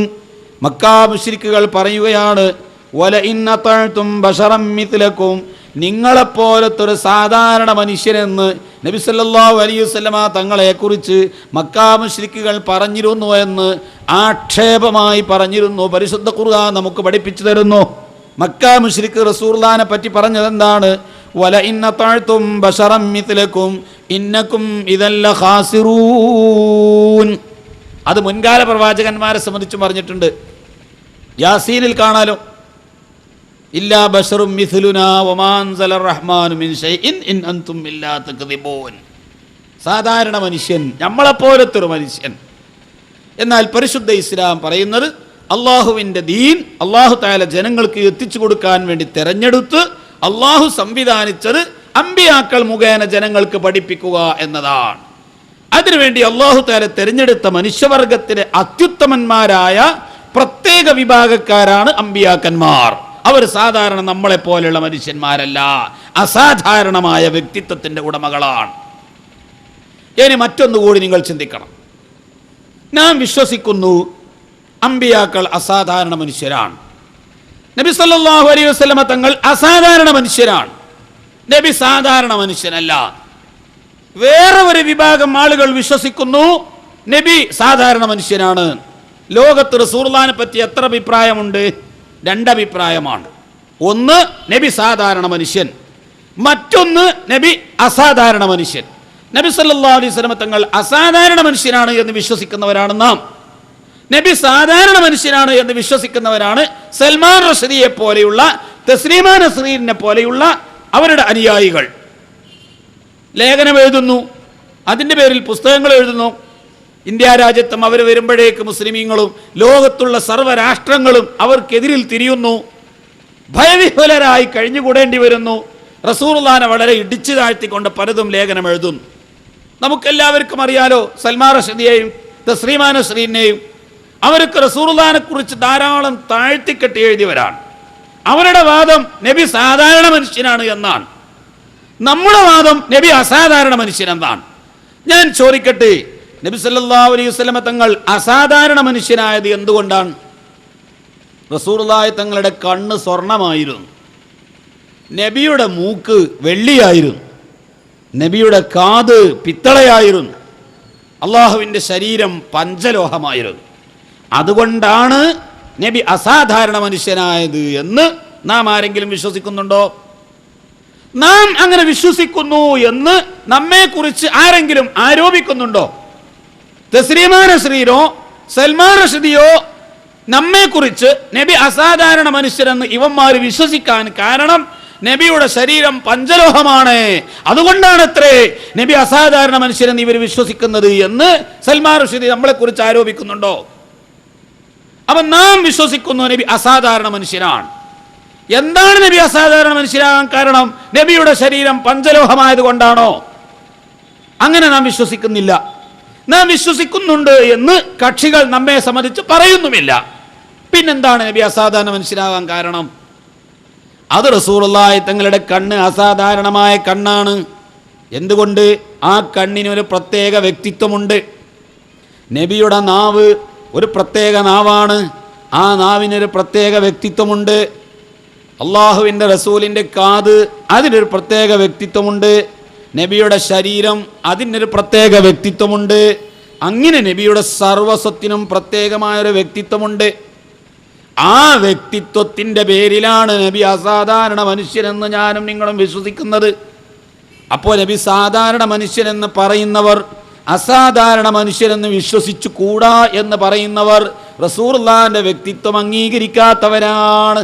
നബിയുടെ കണ്ണ്, അതിനുള്ള വ്യക്തിത്വം അവർ അംഗീകരിക്കാത്തത് കൊണ്ടാണ് അസാധാരണ കണ്ണ് എന്ന് വിശ്വസിക്കാത്തത്.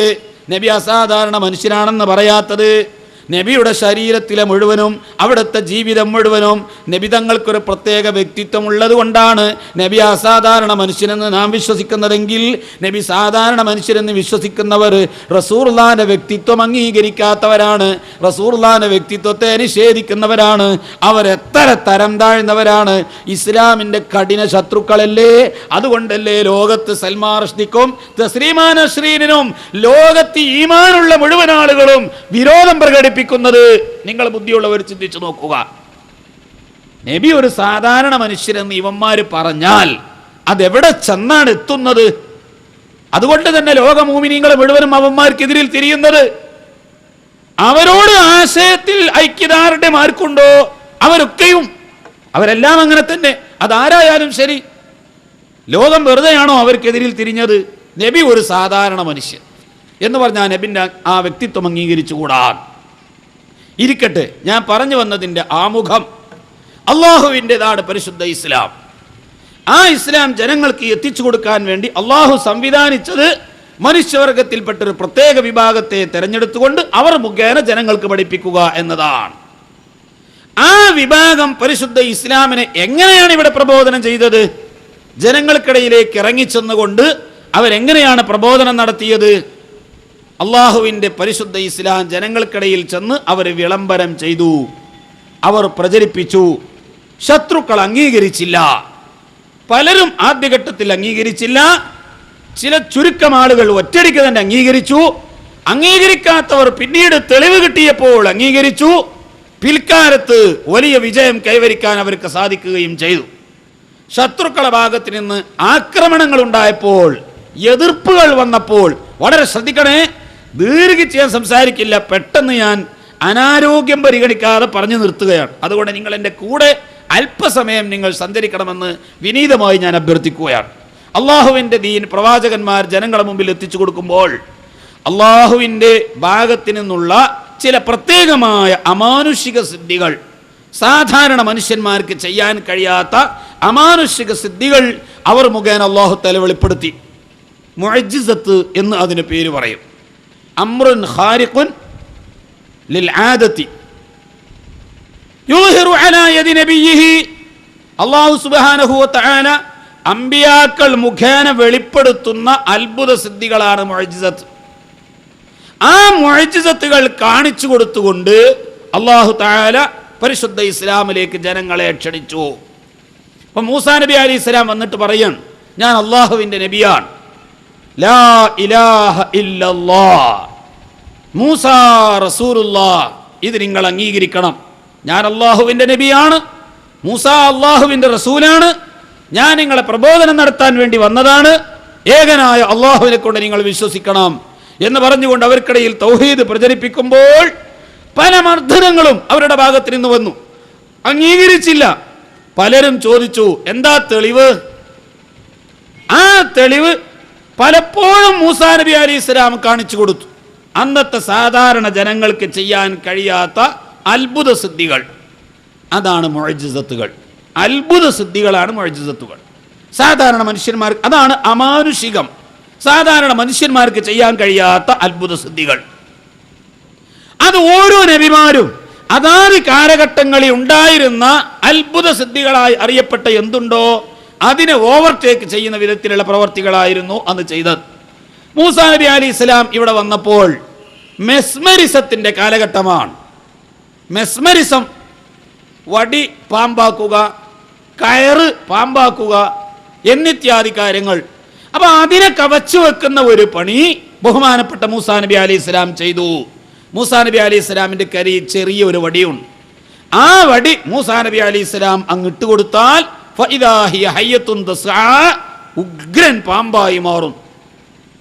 അങ്ങനെ ഫറോവ ചക്രവർത്തി അന്നുള്ള മുഴുവൻ മെസ്മരിസക്കാരെയും വടികൾ പാമ്പാക്കുകയും മായാജാലം നടത്തുന്നവരെ, കൺകെട്ട് ജാലവിദ്യക്കാരെ, അന്നത്തെ മുതുകാടിന്റെ പാർട്ടിക്കാരെ മുഴുവനും വിളിച്ചു കൊണ്ടുവന്ന് അവർ വടികളും കയറുകളും പാമ്പുകളുമാക്കി മാറ്റിയപ്പോൾ അതിന്റെ മുമ്പിൽ പതറിപ്പോകാതെ മൂസ നബി അലൈഹി സ്വലാം എന്ത് ചെയ്തു? ലോറിക്ക് കണ്ടെയ്നർ കണക്കിന് ഇറക്കുമതി ചെയ്ത ആ കയറുകളും വടികളും മുഴുവനും പാമ്പാക്കിയത് മൂസ നബി അലൈഹി ഇസ്ലാമിന്റെ ഒരു വടി പിടിച്ചു വിഴുങ്ങുകയും അവയെ മുഴുവനും നശിപ്പിച്ചു കളയുകയും മൂസ നബി അലൈഹി ഇസ്ലാമിന്റെ വടി അവസാനം ഫറോവ ചക്രവർത്തിയുടെ നേരെ തിരിഞ്ഞപ്പോൾ ദയവ് ചെയ്ത് മൂസയെ പിടിക്കണം, എന്നെ രക്ഷപ്പെടുത്തണം എന്ന് പറഞ്ഞുകൊണ്ട് കാൽക്കൽ വീണുകയും ചെയ്തത് ഖുർആൻ പറയുകയാണ്. മൂസാ നബി അലൈഹി ഇസ്ലാമിന്റെ വടി, മൂസാ നബി അലൈഹി ഇസ്ലാം ആ പാമ്പും കുട്ടിയെ മൂസാ നബി പിടിച്ചപ്പോൾ അത് തിരിച്ചു വടിയായി മാറുകയും ചെയ്തു. നോക്കൂ നിങ്ങൾ, അവന്മാരെ വടിയൊക്കെ എവിടെ പോയി? നശിച്ചുപോയി. മൂസാ നബി അലൈഹി ഇസ്ലാമിന്റെ വടിയോ അത് തിരിച്ച് അതേ രൂപത്തിൽ നിലനിൽക്കുകയും ചെയ്യുന്നു. അത് അത്ഭുതമല്ലേ? മറ്റുള്ളതൊക്കെ നശിച്ചുപോയി, അതിൻ്റെ മുമ്പിൽ മൂസാ നബി അലൈഹി ഇസ്ലാം വിജയിച്ചു. അവിടെ എന്ത് സംഭവിച്ചു?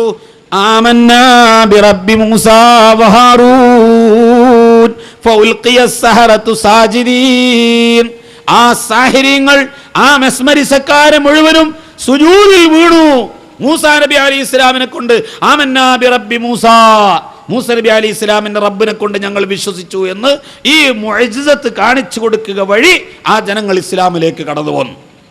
അപ്പോൾ പരിശുദ്ധ ഇസ്ലാം മതം പ്രചരിപ്പിച്ചപ്പോൾ ശത്രുക്കൾ ഇസ്ലാമിലേക്ക് കടന്നു വരാൻ, മൂസാ നബി അലൈഹി ഇസ്ലാമിലേക്കുള്ള മർദ്ദനങ്ങൾ കുറയാൻ അല്ലാഹു തആല ഏർപ്പെടുത്തിയ ഒരു വമ്പിച്ച ഉപകാരമാണ് അംറുൻ ഖാരിഖുൽ ലിൽ ആദതി യുൽഹിറു അലാ യദി നബിയിഹി.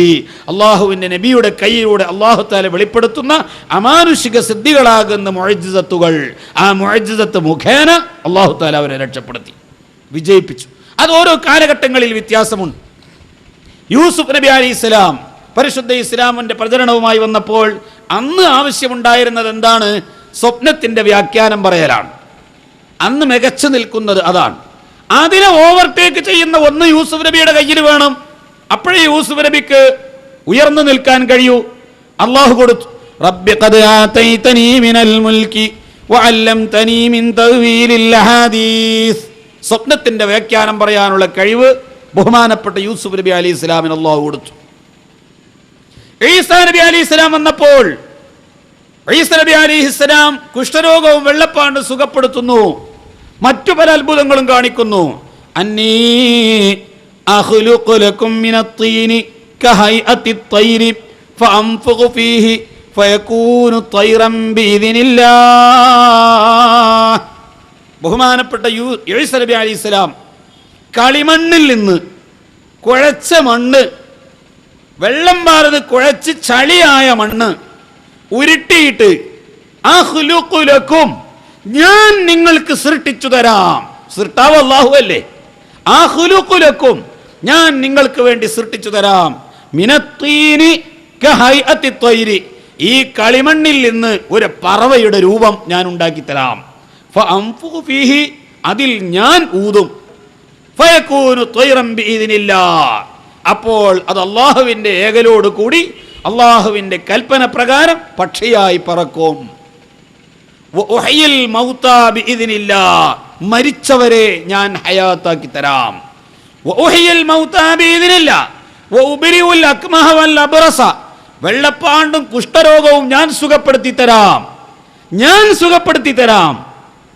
വഉഹയിൽ മൗതാ ബിഇദ്നില്ലാഹ്, മരിച്ചവരെ ഞാൻ ഹയാത്താക്കി തരാം.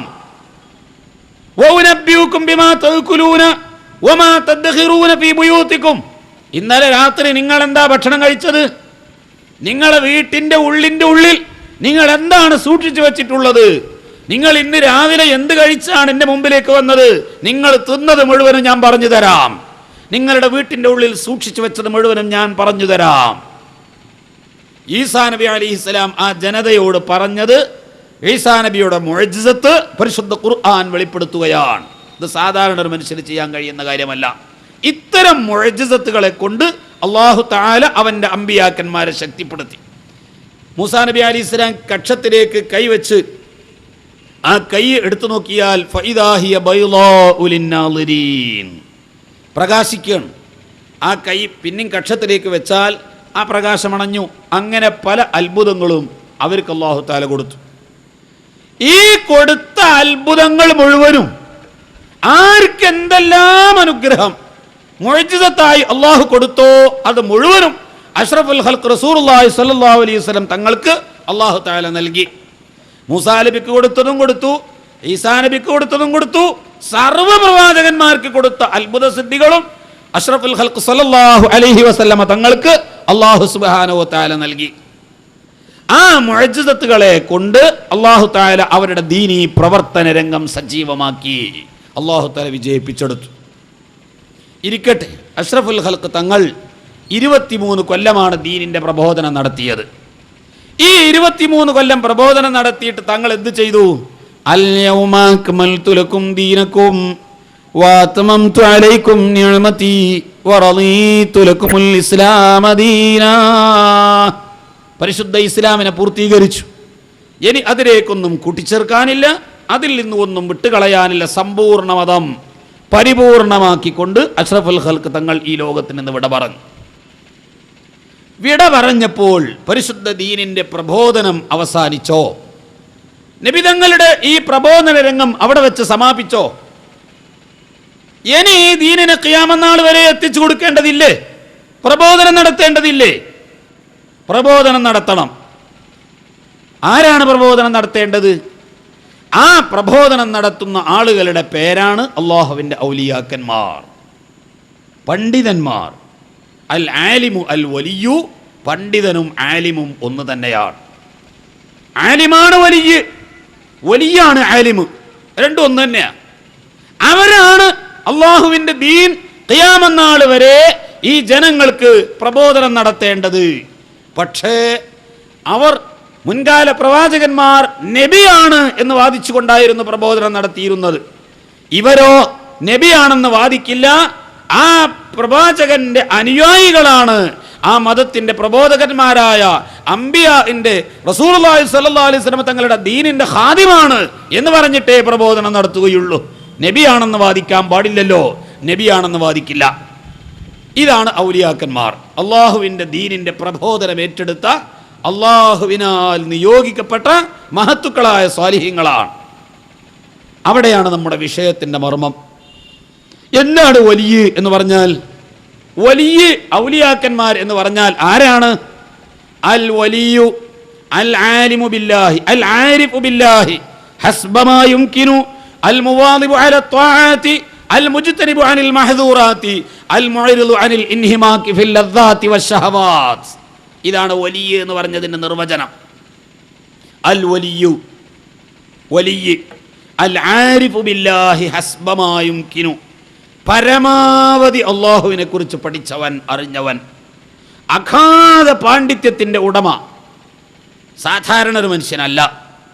ഹസ്ബമാ യുംകിനു അൽ ആരിഫു ബില്ലാഹി ഹസ്ബമാ യുംകിനു, പരമാവധി മാക്സിമം അള്ളാഹുവിനെ കുറിച്ച് പഠിച്ചവൻ, അറിഞ്ഞവൻ, അറിയേണ്ട വിധത്തിൽ അറിഞ്ഞവൻ, അവനാണ് വലിയ എന്നതിൻ്റെ നിർവചനത്തിലെ ആദ്യത്തെ നിബന്ധന. ഈ ഒരൊറ്റ വിഷയം നാം ചിന്തിച്ചാൽ അള്ളാഹുവിൻ്റെ ഔലിയാക്കന്മാർ ആരാണ്? അഗാധമായ പാണ്ഡിത്യത്തിൻ്റെ പരമാവധി ഈ സാഹചര്യത്തിൽ പഠിക്കാവുന്നതിൽ മാക്സിമം പഠിച്ച മഹത്തുക്കളായ സ്വാലിഹീങ്ങളായ പണ്ഡിതന്മാരാണ്, ആരിഫീങ്ങളാണ്. നമുക്കെന്തറിയാം? ഇൽമ് ഒരു ചെറിയ താരതമ്യം ഞാൻ നടത്തും. ബഹുമാനപ്പെട്ട ഇബ്നു ഹജറുൽ ഹൈതമി റഹ്മത്തുള്ളാഹി അലൈഹി വിവരിച്ചിട്ടുണ്ട്. ഇമാം മാവറദി റളിയല്ലാഹു അൻഹു ജീവിച്ചിരിക്കുന്ന കാലത്ത് 10 ഏക്കറയോളം വിശാലമായ സ്ഥലമുണ്ട്. ഒന്ന് നിങ്ങൾ മനസ്സിൽ കാണുക, ആ സ്ഥലം എത്ര വിശാലത കാണുമെന്ന്. അത്രയും വിശാലമായ സ്ഥലത്ത് കെട്ടിയുണ്ടാക്കിയ ബിൽഡിങ്, ഈ വിശാലമായ ഏക്കർ കണക്കിന് ഭൂമിയിൽ കെട്ടിയുണ്ടാക്കിയ ബിൽഡിങ്ങിൻ്റെ ഉള്ളിൽ നിറയെ കിതാബാണ്. വളരെ ഉയരത്തിൽ കെട്ടിയുണ്ടാക്കിയ ബിൽഡിങ്ങിൽ വെച്ചിരിക്കുന്ന ഷെൽഫുകളിലേക്ക്, അലമാരികളിലേക്ക് കോവണി വെച്ച് കയറിയാലേ കിതാബ് എടുക്കാൻ കഴിയൂ. അത്ര ഉയരത്തിൽ കിതാബ് അട്ടിയട്ടിയായി വെച്ചിരിക്കുന്നു. ഒരാൾക്ക് നടന്നു പോകാനുള്ള വഴി വിട്ടുകൊണ്ട് ബാക്കിയുള്ള സ്ഥലത്ത് മുഴുവനും ഗ്രന്ഥശേഖരം കൊണ്ട് നിറക്കപ്പെട്ട വിശാലമായ ലൈബ്രറി. 4 മദ്ഹബിൻ്റെ കിതാബുകളും ഉണ്ട്. വലിയ വിശാലമായ ഒരു ലൈബ്രറിയാണ് അന്നുണ്ടായിരുന്നത്. ആ വിശാലമായ ലൈബ്രറി, എല്ലാ മദ്ഹബിൻ്റെയും കിതാബുകൾ നിറക്കപ്പെട്ട വിശാലമായ ലൈബ്രറി ഇമാം മാവർദി റളിയല്ലാഹു അൻഹുവിൻ്റെ കാലത്ത് അഗ്നിക്കിരയായി കരിഞ്ഞുപോയി. അല്ലാഹ് എഴുതിയ ഒരു കടലാസിൻ്റെ തുണ്ട് പോലും അതിൽ നിന്ന് ലഭിച്ചില്ല. മുഴുവനും കരിഞ്ഞ് ചാമ്പലായിപ്പോയി. ആലിമീങ്ങൾ കരയാൻ തുടങ്ങി. അല്ലാഹുവേ, ഇൽമ് ഉയർത്തപ്പെടുകയാണോ, ഇൽമ് നശിച്ചു പോവുകയാണോ എന്ന് വിചാരിച്ച് പല ആലിമീങ്ങളും കരയാൻ തുടങ്ങി. പലരും മരിച്ചുപോയി, പേടിച്ച് കരഞ്ഞിട്ട്. ഈ കിതാബുകൾ മുഴുവനും എവിടെ നിന്ന് കിട്ടാനാണ്? അച്ചടിയുടെ സംവിധാനം പുരോഗമിക്കാത്ത കാലഘട്ടത്തിൽ ഇത്രയും കിതാബ് എങ്ങനെ കിട്ടും? ഇതാലോചിച്ചുകൊണ്ട് പല ആലിമീങ്ങളും വിഷമിച്ച് കരഞ്ഞപ്പോൾ മഹാനായ ഇമാം മാവർദി റളിയല്ലാഹു അൻഹു പറയുന്നു, നിങ്ങൾ വിഷമിക്കേണ്ട, ഞാൻ അതിനൊരു പരിഹാരമുണ്ടാക്കിത്തരാം എന്ന് പറഞ്ഞുകൊണ്ട് ഒരു എഴുത്തുകാരനെ വെച്ച് കൊടുക്കാൻ ആവശ്യപ്പെടുകയും ഒരു എഴുത്തുകാരനെ വെച്ച് കൊടുത്തതിൻ്റെ പേരിൽ 90 ദിവസം കൊണ്ട് 3 മാസം കൊണ്ട് ആ കാണുന്ന വിശാലമായ കെട്ടിടത്തിൻ്റെ ഉള്ളിൽ നിറച്ചു വെച്ച മുഴുവൻ ഗ്രന്ഥങ്ങളും ഇമാം മാവർദി റളിയല്ലാഹു അൻഹു തൻ്റെ ഹൃദയത്തിൽ നിന്നെടുത്തങ്ങ് പകർത്തി കൊടുത്തു. അത് മുഴുവനും തനിക്ക് മനപ്പാടമാണ്. അത്രയും ഇൽമുള്ള മാവർദി ഇമാം ഈ ഗ്രന്ഥം മുഴുവനും നോക്കി മനപ്പാടം പഠിച്ചു വച്ച തൻ്റെ ഹൃദയത്തിൽ നിന്ന് ഒരു എഴുത്തുകാരനെ വെച്ചുകൊണ്ട് 90 ദിവസം കൊണ്ട് അത് മുഴുവനും അങ്ങ് പകർത്തി കൊടുത്തു എന്നാണ് ചരിത്രമെങ്കിൽ, പ്രിയപ്പെട്ട മുഅ്മിനീങ്ങളെ, അങ്ങനത്തെ ഇമാം മാവർദി റളിയല്ലാഹു അൻഹു ഇൽമിൻ്റെ വിഷയത്തിൽ ഷാഫി ഇമാമിനോട് അടുക്കാൻ പോലുമായിട്ടില്ല. എന്താണ് സഹോദര ഇൽമ്? എന്താണ് മദ്ഹബ്? എന്താണ് മദ്ഹബിൻ്റെ ഇമാമ് എന്ന് പറഞ്ഞാൽ, ഈ മാവർദി ഇമാമ് ഇൽമിൻ്റെ വിഷയത്തിൽ ഷാഫി ഇമാമിനോട് അടുക്കാൻ പോലുമായിട്ടില്ലെന്ന് പറയുമ്പോൾ മദ്ഹബിൻ്റെ പണ്ഡിതന്മാരിൽപ്പെട്ട ഷാഫി ഇമാമിൻ്റെ ഇൽമ് എത്രയാണ്? 4 ബുക്കും വായിച്ച് നടക്കണം. നമ്മൾക്ക് എന്താ ഉള്ളത്?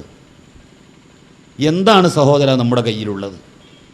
ആത്മാർത്ഥമായി നല്ല ബുദ്ധി വെച്ചിട്ടൊന്ന് ചിന്തിച്ചു നോക്കൂ. അള്ളാഹുവിൻ്റെ ഇൽമ് 10 ലക്ഷം ഹദീത്ത് മനപ്പാടമാണ് ഷാഫി ഇമാമൻ. 10 ലക്ഷം ഹദീത്ത് മനപ്പാടം എന്ന് പറഞ്ഞാൽ എങ്ങനെ? ഈ ഹദീത്ത് എനിക്ക് പഠിപ്പിച്ചു തന്നത് ആരാണ്? ആ ഉസ്താദിൻ്റെ ചരിത്രമറിയാം. ആ ഉസ്താദിന് അതാരാ പഠിപ്പിച്ചു കൊടുത്തത്? അദ്ദേഹത്തിൻ്റെ ചരിത്രമറിയാം. ഷാഫി ഇമാം മുതൽക്ക് അത് മേലോട്ടുള്ള അബ്ദുല്ലാഹ് ഇബ്നു ഉമർ റളിയല്ലാഹു അൻഹു റസൂലുള്ള വരെയുള്ള ഈ ഹദീത്ത് തനിക്ക് കൈമാറി കൊടുത്ത മുഴുവൻ ഉസ്താദുമാരുടെയും ചരിത്രം പഠിക്കുകയും ജീവിതത്തിൽ ഒരിക്കൽ വലത്തോട്ട് തുപ്പിയിട്ടുണ്ടെങ്കിൽ അത് കറാഹത്താണ്, മുൻഭാഗത്തേക്ക് തുപ്പിയിട്ടുണ്ടെങ്കിൽ അത് കറാഹത്താണ്. അദ്ദേഹത്തിൻ്റെ ഹദീത്ത് ലഈഫാണ്. ലഈഫായ ഹദീത്ത് എന്ന് പറഞ്ഞാൽ എന്താണ്? സ്വീകരിക്കാൻ അത് കൊള്ളില്ല, തള്ളിക്കളയേണ്ടതാണെന്ന് വാതോരാതെ പറയുന്നവരല്ലേ ഞാനും നിങ്ങളും. എന്താണ് ലഈഫായ ഹദീത്ത് എന്ന് പറഞ്ഞാൽ?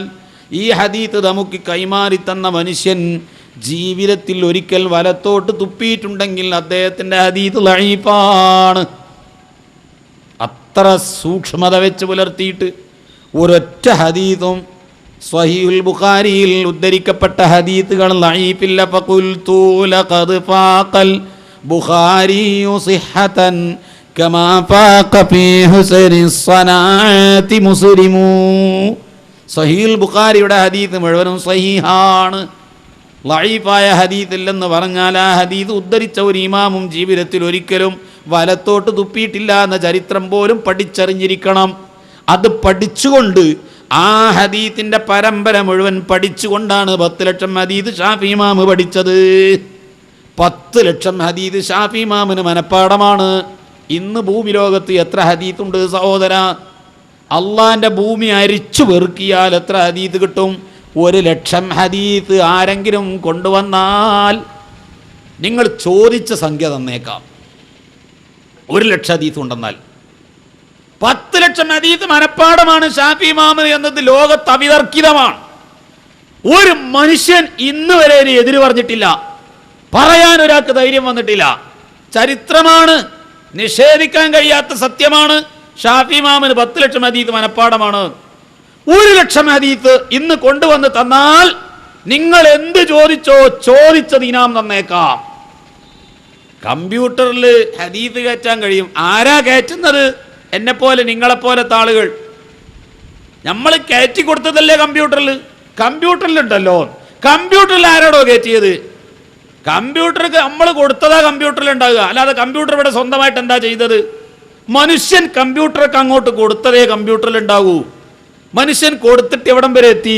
50,000 ഹദീസ് തികഞ്ഞിട്ടില്ല. നിങ്ങൾ ചിന്തിക്കണം, 50,000 ഹദീസ് തികഞ്ഞിട്ടില്ല ഇന്ന് ലോകം അരിച്ചു പെറുക്കിയിട്ട്. ബഹുമാനപ്പെട്ട ഇമാം സുയൂത്തി റളിയല്ലാഹു ഒരു കിതാബ് ഉണ്ടാക്കി. എന്താണ് ആ കിതാബ്? ജാമിഉൽ മസാനീദ് കിതാബ്. ബഹുമാനപ്പെട്ട സുയൂത്തി ഇമാം ഉണ്ടാക്കിയ കിതാബ്. അന്ന് തനിക്ക് കിട്ടാവുന്നിടത്തോളം ഹദീസ് ശേഖരിച്ചു. സഹീഹുൽ ബുഖാരിയിൽ എത്ര ഹദീസ് ഉണ്ട് അത് മുഴുവനും ശേഖരിച്ചു. സഹീഹ് മുസ്ലിമിൽ എത്ര ഹദീസ് ഉണ്ട് അത് മുഴുവനും ശേഖരിച്ചു. തുർമുദി, നസായി, ഇബ്നു മാജ, ദാരഖുത്നി, ഹാക്കിം, മുസ്തദ്രക്, മുസന്നഫ് ഇബ്നു അബീ ശൈബ, മുസന്നഫ് അബ്ദുർ റസാഖ് തുടങ്ങി സർവ്വ ഹദീസിന്റെ കിതാബുകളിലുള്ള ഹദീസുകളും ഒരുമിച്ച് കൂട്ടിയിട്ട് ഒരൊറ്റ കിതാബാക്കി മാറ്റി ഇമാം സുയൂത്തി റളിയല്ലാഹു അൻഹു. 1,00,000 ഹദീസ് തികഞ്ഞിട്ടില്ല. സുയൂത്തി ഇമാമിന് 1,00,000 ഹദീസ് കിട്ടിയിട്ടില്ല. അപ്പോൾ ഷാഫി ഇമാമ് പറഞ്ഞ ഒരു മസ്അല തള്ളിക്കളഞ്ഞിട്ട് ഹദീസ് എടുക്കണമെന്ന് ഞാനും നിങ്ങളും വാദിച്ചാൽ അത് എത്രമാത്രം വിഡ്ഢിത്തരമാണ് എന്ന് നിങ്ങൾ ചിന്തിച്ചു നോക്കൂ. ഒരൊറ്റ കാര്യമേ അവരോട് പറയാനുള്ളൂ. ഷാഫി ഇമാമ് പറഞ്ഞ ഒരു മസ്അല ഒഴിവാക്കിയിട്ട് ഹദീസ് കൊണ്ട് അമൽ ചെയ്യണം.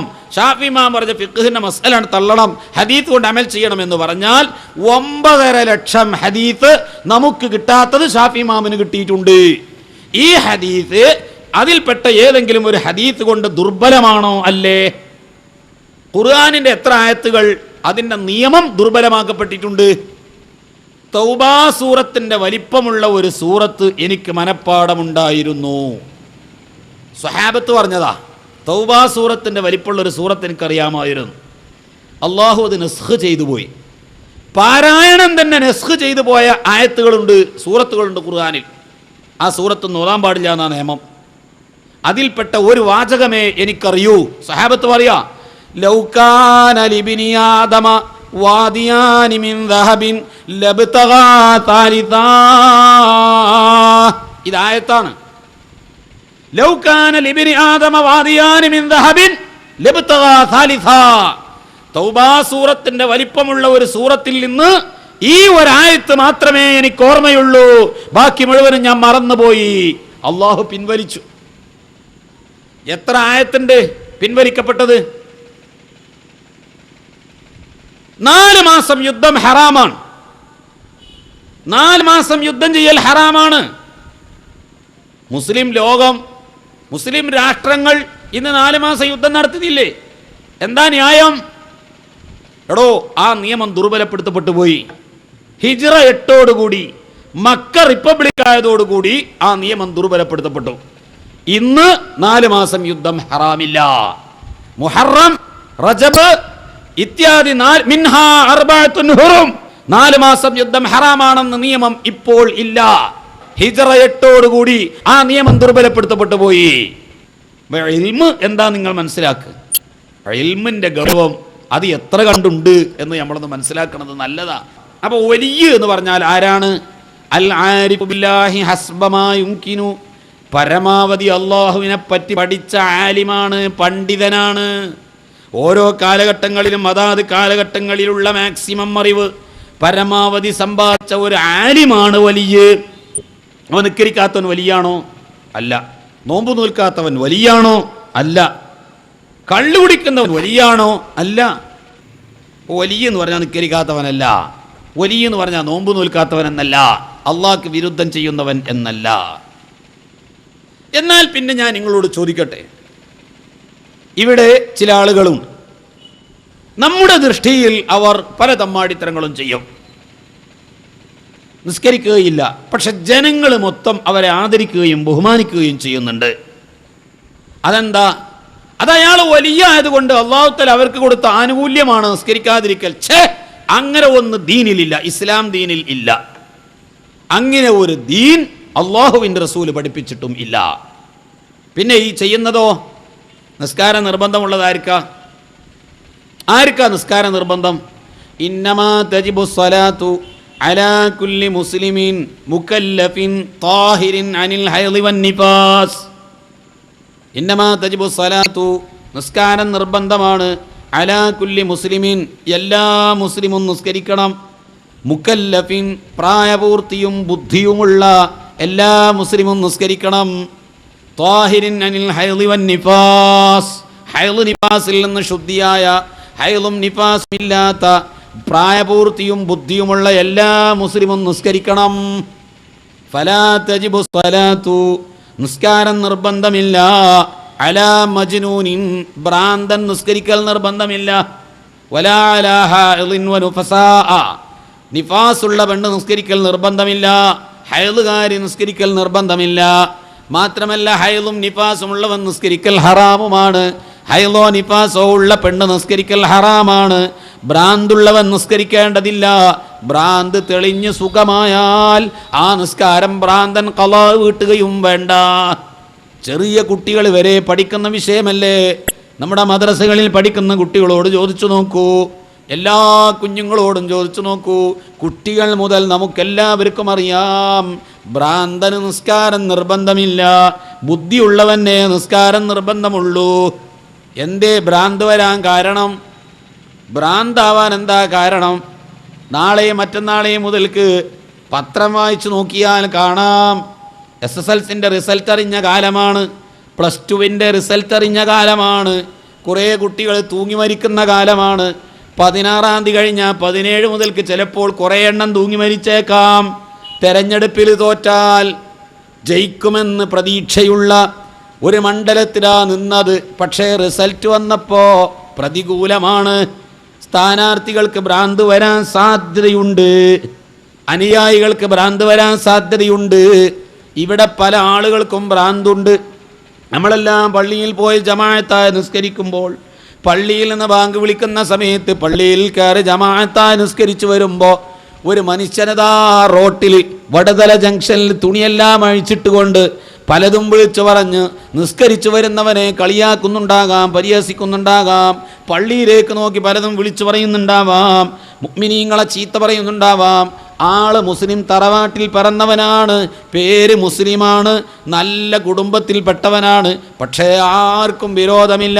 നീ ആരടാ നിസ്കരിച്ചു വരുന്നവനെ ചീത്ത പറയാൻ, പള്ളിയിലേക്ക് നോക്കി ചീത്ത പറയാൻ നീ ആര് എന്ന് ആ മനുഷ്യനോട് ബുദ്ധിയുള്ളൊരു മനുഷ്യനും പറയാറില്ല. അയാളെ തിരിഞ്ഞു കളയലാണ്. എന്തേ കാരണം? അയാൾക്ക് ഭ്രാന്താണ്. ഭ്രാന്തന് നിസ്കാരം നിർബന്ധമില്ല. എന്തേ അയാൾക്ക് ഭ്രാന്ത് വരാൻ കാരണം?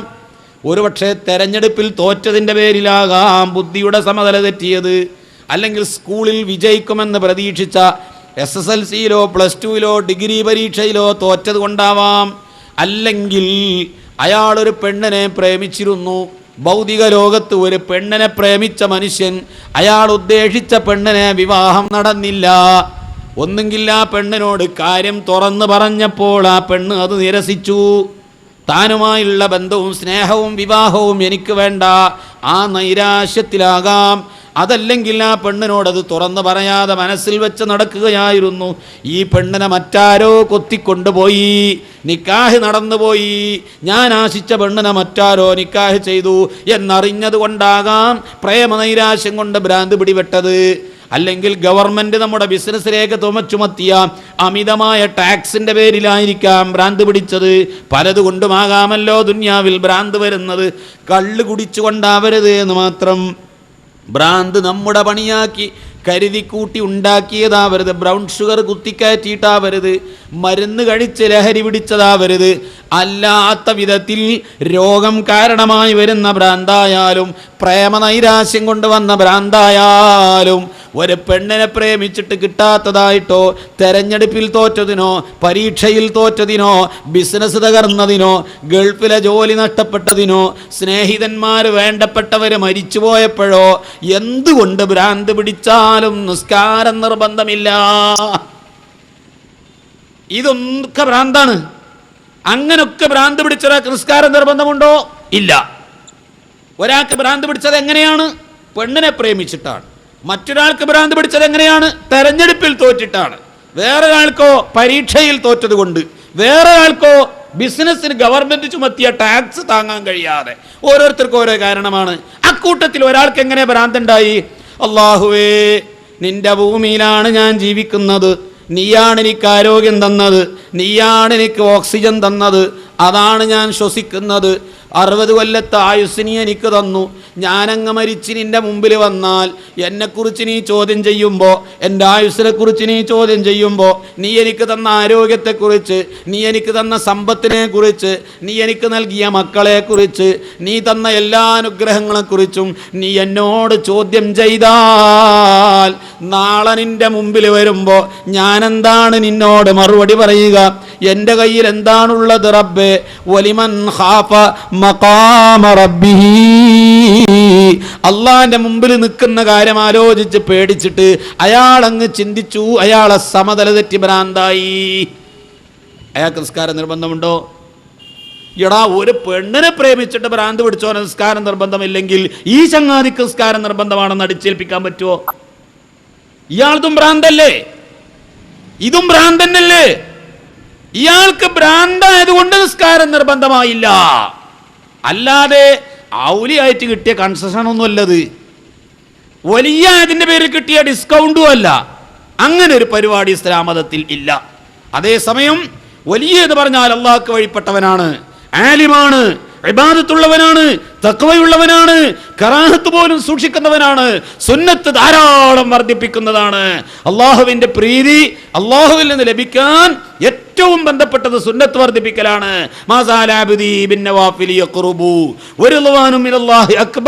അള്ളാഹുവിന്റെ പൊരുത്തമാണ് ഏറ്റവും വലുത്. അത് കിട്ടാനുള്ള മാർഗം സുന്നത്തുകൾ വർദ്ധിപ്പിക്കലാണ്. ആ സുന്നത്ത് വർദ്ധിപ്പിക്കുന്നവനുമാണ് യഥാർത്ഥ വലിയ. അങ്ങനെയാണ്. പക്ഷേ ഔലിയാഇന്റെ കൂട്ടത്തിൽ ഒരു പാർട്ടി ഉണ്ട്, അവർക്ക് ഭ്രാന്ത് പിടിപെട്ടു പോയി, അതിനാൽ അവർ നിസ്കരിക്കുന്നില്ല. അതിന്റെ പേരിൽ ഈ അങ്ങാടിയിൽ തുണി അഴിച്ചിട്ട് വസ്ത്രം അഴിച്ചിട്ട് നടക്കുന്ന ഭ്രാന്തനെ, പള്ളി നോക്കി ചീത്ത പറയുന്ന, പള്ളിയിൽ നിന്ന് നിസ്കാരം കഴിഞ്ഞ് ഇറങ്ങി വരുന്ന ആളുകളെ ചീത്ത പറയുന്ന ഭ്രാന്തനെ നാം തിരിഞ്ഞു കളയുന്നത് പോലെ അവനെ നമ്മൾ ആരും കുറ്റപ്പെടുത്താറില്ലല്ലോ. അതുപോലെ തന്നെ ഈ ഭ്രാന്തരെയും നാം കുറ്റപ്പെടുത്തുന്നില്ല, ആക്ഷേപിക്കുന്നില്ല എന്ന് മാത്രം. പക്ഷേ ഒരു ചെറിയ വ്യത്യാസം. ഭ്രാന്ത് എന്നതിന് നമ്മൾ പല കാരണങ്ങളും പറഞ്ഞു. ഇയാളെ ഭ്രാന്ത് ഒരു സാധാരണ മോശപ്പെട്ട സംഗതിൻ്റെ ഭ്രാന്തല്ല. മറ്റുള്ളവരുടെ ഭ്രാന്തൊക്കെ തരം താഴ്ന്ന ദുന്യാവിൻ്റെ വിഷയങ്ങളാ. ബിസിനസ് തകരുക, തെരഞ്ഞെടുപ്പിൽ പരാജയപ്പെടുക, പരീക്ഷ തോൽക്കുക, ടാക്സ് അടക്കുക, ഗവൺമെൻറ് നമ്മളെ ഗൾഫിലെ വിസ നഷ്ടപ്പെടുക, ഇതൊക്കെ ദുന്യാവിൻ്റെ കാര്യങ്ങളാണ്. അതിനൊക്കെ സമനില തെറ്റിപ്പോയ ആളും ഭ്രാന്തനാണ്. മറ്റേ മനുഷ്യന്റെ ഭ്രാന്തോ അതും ഭ്രാന്താണ്. പക്ഷെ അതെന്താ? അത് ആഖിറത്തെക്കുറിച്ച് ചിന്തിച്ചിട്ടാണ്. നല്ലൊരു കാര്യം, അയാളൊരു നല്ല കാര്യം ചിന്തിച്ചിട്ട് ആ ഭ്രാന്തുണ്ടായത്. പക്ഷെ ഇയാളെ കൂട്ടത്തിൽ അങ്ങനെ കൂട്ടിക്കൂടാ. ഒരു ചെറിയ കൊച്ചു കൊടിൽ വെച്ച് കെട്ടി. ഞാൻ മലപ്പുറം ജില്ലക്കാരനാണ്, എൻ്റെ പല ഭാഷയും നിങ്ങൾക്ക് യോജിക്കുമോ ഇല്ല എനിക്കറിയില്ല. ഞങ്ങളെ നാട്ടിൽ ഈ ചെറിയ തെങ്ങിൽ നിന്ന് വീഴുന്ന ഓല കൊണ്ട് അത് മുടഞ്ഞ് ചെറിയൊരു കൊച്ചു കുടിൽ വെച്ച് കെട്ടിയിട്ട് അതിൻ്റെ ചുറ്റും ഓല കൊണ്ട് മറച്ച് ഒരു ചെറിയ കുടിൽ നമ്മുടെ വീടിൻ്റെ സമീപത്തുണ്ടാക്കിയാൽ അതിൽ താമസിക്കുന്നത് ഈഴവർഗത്തിൽപ്പെട്ട ഒരു പെണ്ണാണ് അല്ലെങ്കിൽ ഒരു മനുഷ്യനാണെങ്കിൽ നിങ്ങളുടെ നാട്ടിൽ ആ വീടിന് എന്താ പറയുക? ഞങ്ങളുടെ നാട്ടിൽ അതിൽ ചാള എന്ന് പറയും. നിങ്ങളുടെ നാട്ടിൽ ചാള ഒരു മീനാണ്, ഒരു മത്സ്യമാണ്. ഞങ്ങളുടെ നാട്ടിൽ ഇതിന് ചാള എന്ന് പറയും. അതിൽ ഈഴവർഗത്തിൽപ്പെട്ട ചർമ്മച്ചാള എന്ന് പറയും. ചർമ്മക്കൾ, ഈഴന്മാർ, പാവട, ഇങ്ങനെ പല ജാതി ഉണ്ടല്ലോ. അതുകൊണ്ട് സാധാരണ നാട്ടിലുള്ള പേരാ പറയുന്നത്, ഒരു നാട്ടിലുള്ള പേരാ പറയുന്നത്. അതുകൊണ്ട് നിങ്ങളത് ഇവിടെ ഒരു കുറ്റപ്പെടുത്തൽ മോശമായും കണക്കാക്കരുത്. ഇതിൽ ചില സന്ദർഭം, ഞാനൊക്കെ ചെറിയ കുട്ടിയായിരുന്ന കാലത്ത്, എട്ടുമൊട്ടും തിരിയാത്ത കാലത്ത് ഉമ്മാരുടെ എന്നിട്ട് എന്താ ഉമ്മ ജിമായ എന്ന് പറഞ്ഞാൽ ചോദിക്കുന്നൊരു കാലം ഉണ്ടായിരുന്നല്ലോ. മദ്രസയിലെ പാഠപുസ്തകത്തിൽ ഇങ്ങനെ വായിക്കും, ജിമായ കൊണ്ട് നോമ്പ് പറയും, ജിമായ കൊണ്ട് കുളി നിർബന്ധമാണ്. എന്താണ് ആ വിഷയം എന്ന് നമുക്കറിയാം. അപ്പോൾ വാപ്പാനോട് ചോദിക്കുക, എന്താ വാപ്പാ ജിമാ എന്ന് പറഞ്ഞാൽ? അങ്ങനത്തെ ഒരു കുട്ടിയായിരുന്ന കാലത്ത് ഈ ഇതുപോലത്തെ ഈ ചെറിയ ചെർമച്ചാളൻ്റെ ഉള്ളിൽ ഒരു പെണ്ണ് താമസിക്കും. അപ്പം ഞാനൊരിക്കൽ എൻ്റെ ഉമ്മാനോട് ചോദിച്ചു, എന്താ ഉമ്മ ആ പെണ്ണ് മാസത്തിൽ എല്ലാ ദിവസവും താമസിക്കൂല, ചില പ്രത്യേക ദിവസങ്ങളിൽ ആ പെണ്ണ് അതിൻ്റെ ഉള്ളിൽ താമസിക്കും. നമ്മളെ തൊട്ടടുത്ത വീടാണ്, അതിൻ്റെ ഉള്ളിൽ താമസിക്കും. അവർക്ക് പ്രത്യേക പാത്രങ്ങൾ, പ്രത്യേക സാധനങ്ങളൊക്കെ അതിൻ്റെ ഉള്ളിലാണ്. അപ്പോൾ ഉമ്മ പറയാം, നീ എന്തിനാ അതിങ്ങനെ ചിന്തിക്കാൻ നടക്കുന്നത്, അതൊന്നും നീ നോക്കേണ്ട ആവശ്യമില്ല എന്ന് പറഞ്ഞിട്ട് തള്ളിവിടും. കുറേ കാലം കഴിഞ്ഞപ്പോൾ മനസ്സിലായി ഈ വീടിൻ്റെ പേരെന്താണെന്നറിയോ? തീണ്ടാരിപ്പൊരാന്നാ. ഈ പെണ്ണിന് മെൻസസ് ഉണ്ടായാൽ തൽക്കാലം മാറി താമസിക്കുന്ന ആ തിണ്ടാരിപ്പൊരയാണത്. ഈ പെണ്ണ് അതിൽ നിന്ന് പോയപ്പോൾ 2 പേരതിനായി.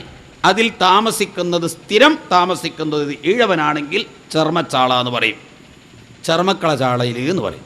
വീടാണ്, സത്യത്തിൽ വീടാണ്, അവരുടെ വീടാണ്, വളരെ പാവങ്ങൾ സാധുക്കളുടെ വീടാണ്. ആ വീട്ടിൽ നിന്ന് അതിൽ സ്ഥിരതാമസമില്ലാതെ ഈ പെണ്ണ് മെൻസസ് ഉണ്ടാകുന്ന കാലത്ത് മാത്രം തൻ്റെ വീട്ടിൽ നിന്ന് മാറിയിട്ട് അതിൽ താമസിക്കുകയും മെൻസസ് ശുദ്ധിയായി കുളിച്ചാൽ തൻ്റെ വീട്ടിലേക്ക് തിരിച്ചു പാർക്കുകയും ചെയ്യാൻ മാത്രമുള്ള ഒരു കൊച്ചുകുടിലാണെങ്കിൽ തീണ്ടാരിപ്പുര എന്നതിന് പേര് പറയും. വീടാ തന്നെയല്ലേ, നേരത്തെ പറഞ്ഞ വീടിന് മാറ്റമൊന്നും വരുത്തിയിട്ടില്ലേ? ആ വീട്ടിൽ പിന്നെ താമസിച്ചത് ഒരു മുതലാളിയാണെങ്കിൽ, പണക്കാരനാണെങ്കിൽ അത് ഹാജിയാരുടെ വീട് അല്ലെങ്കിൽ മറ്റേ സാമിൻ്റെ വീട്, ഇങ്ങനെ വീട് എന്നുള്ള അർത്ഥത്തിൽ വരും. ആ വീട്ടിൽ നിന്ന് ആ മുതലാളി ഇറങ്ങിയിട്ട് അതിൽ താമസിച്ചത് ഒരു സായിപ്പാണെങ്കിൽ സായിപ്പിൻ്റെ ബംഗ്ലാവ് എന്ന് പറയും. സാധനം തന്നെയാണ്, ഒരു മാറ്റവും വരുത്തിയിട്ടില്ല. ഇതെടുത്തു കൊണ്ടുപോയിട്ട് ഒരു പുഴവക്കത്ത് കൊണ്ടുപോയി വെച്ചാൽ റിസോർട്ട് എന്ന് പറയും. ഒരു ചെറിയ ടൂറിസ്റ്റ് കേന്ദ്രത്തിലാണ് ഈ കൊച്ചു കുടില് കൊണ്ടുപോയി സ്ഥാപിച്ചതെങ്കിൽ പിന്നെ അതിൻ്റെ പേര് റിസോർട്ട് എന്നാണ്. അപ്പോൾ കണ്ടോ നിങ്ങൾ, സാധനം തന്നെ, ഒരു മാറ്റവും അതിനില്ല. എന്താണ് അതിന് പേര് വ്യത്യാസം വരാൻ കാരണം? ആ കുടിലിൻ്റെ ഉള്ളിൽ താമസിക്കുന്ന വ്യക്തിയുടെ സ്ഥാനവും പവറും അനുസരിച്ച് ആ വീടിൻ്റെ പേര് മാറി. ഒരു വസ്തു അത് നിൽക്കുന്ന അസ്ലിൽ നിന്ന് അതിനെ പിരിക്കുന്നു. മുഫാറഖത്തുർ റൂഹി മിനൽ ജസദി, അൽ മൗതു മരണമെന്ന് പറഞ്ഞാൽ മുഫാറഖത്തുർ റൂഹി മിനൽ ജസദി, ശരീരത്തിൽ നിന്ന് റൂഹ് പിരിയലാണ്, ശരീരത്തിൽ നിന്ന് ആത്മാവ് പിരിയലാണ് മരണം. മരണം എന്ന് പറഞ്ഞാൽ അതല്ലേ സഹോദര, ഒരു വസ്തു നിൽക്കുന്ന അസ്ലിൽ നിന്ന് അതിനെ പിരിക്കുന്നതിനാണല്ലോ മരണമെന്ന് പറയുന്നത്. ഒരു സാധാരണ മനുഷ്യൻ മരിച്ചാൽ എന്ത് പറയുന്നു? അബൂബക്കർ ഹാജി മരിച്ചു. അതൊരു ഹൈന്ദവ സഹോദരനോ മറ്റുള്ള മതക്കാരും പഴയ കാലത്തെന്ത് പറഞ്ഞിരുന്നു? തീർന്നു, അമ്മ തീർന്നു, അച്ഛൻ തീർന്നു, അമ്മ ചത്തു എന്ന് പറഞ്ഞിരുന്നു. നമ്മുടെ കൂട്ടത്തിൽ ഒരാൾ മരിച്ചാൽ എന്താ പറയും? അബൂബക്കർ ഹാജി മരിച്ചു, അബ്ദുറഹ്മാൻ ഹാജി മരിച്ചു, തങ്ങൾ മരിച്ചു, അങ്ങനെ പറയും. അതൊരു കുറച്ച് കാര്യമായൊരു പണ്ഡിതനാണെങ്കിൽ, താജുല്ലുലമയാണെങ്കിൽ അള്ളാഹു അവർക്കൊക്കെ ദീർഘായുസ്സും ആഫിയത്തും കൊടുക്കുമാറാകട്ടെ. മഹാന്മാരായ സ്വാലിഹീങ്ങളാണെങ്കിൽ ബഹുമാനപ്പെട്ട ഗൗസുൽ-ആദം മുഹിയുദ്ദീൻ ശൈഖ് റളിയല്ലാഹു അൻഹു, റിഫായി ശൈഖ് റളിയല്ലാഹു അൻഹുവിനെ പോലുള്ളവരാണെങ്കിൽ എന്ത് പറയും? വഫാത്തായി എന്ന് പറയും. സംഗതി മരിക്കലാണ്, റൂഹ് ശരീരത്തിൽ നിന്ന് വിരിയലാണ്.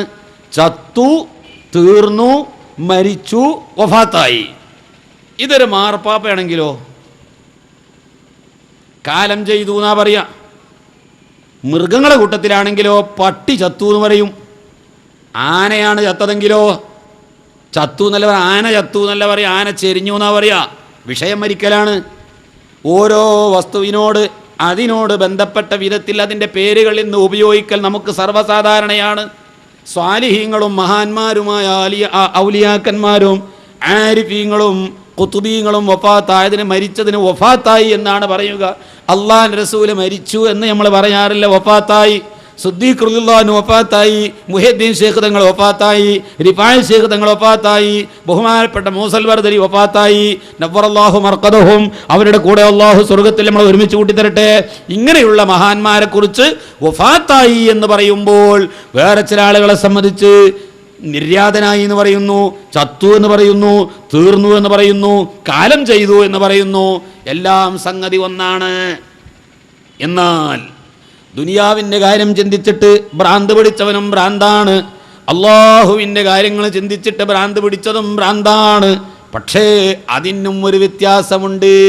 ബിസിനസ്സിൽ തോറ്റിട്ട് വരുന്ന ഭ്രാന്ത്, തെരഞ്ഞെടുപ്പിൽ തോറ്റിട്ട് വരുന്ന ഭ്രാന്ത്, ബിസിനസ്സിന് ഗവൺമെൻറ് ചുമത്തുന്ന ടാക്സിൻ്റെ പേരിൽ വരുന്ന ഭ്രാന്ത്, പെണ്ണിനെ പ്രേമിച്ചിട്ട് നൈരാശ്യം വരുന്ന ഭ്രാന്തിന് അറബിയിൽ പറയുന്നത് മജ്നൂന് എന്നാണ്.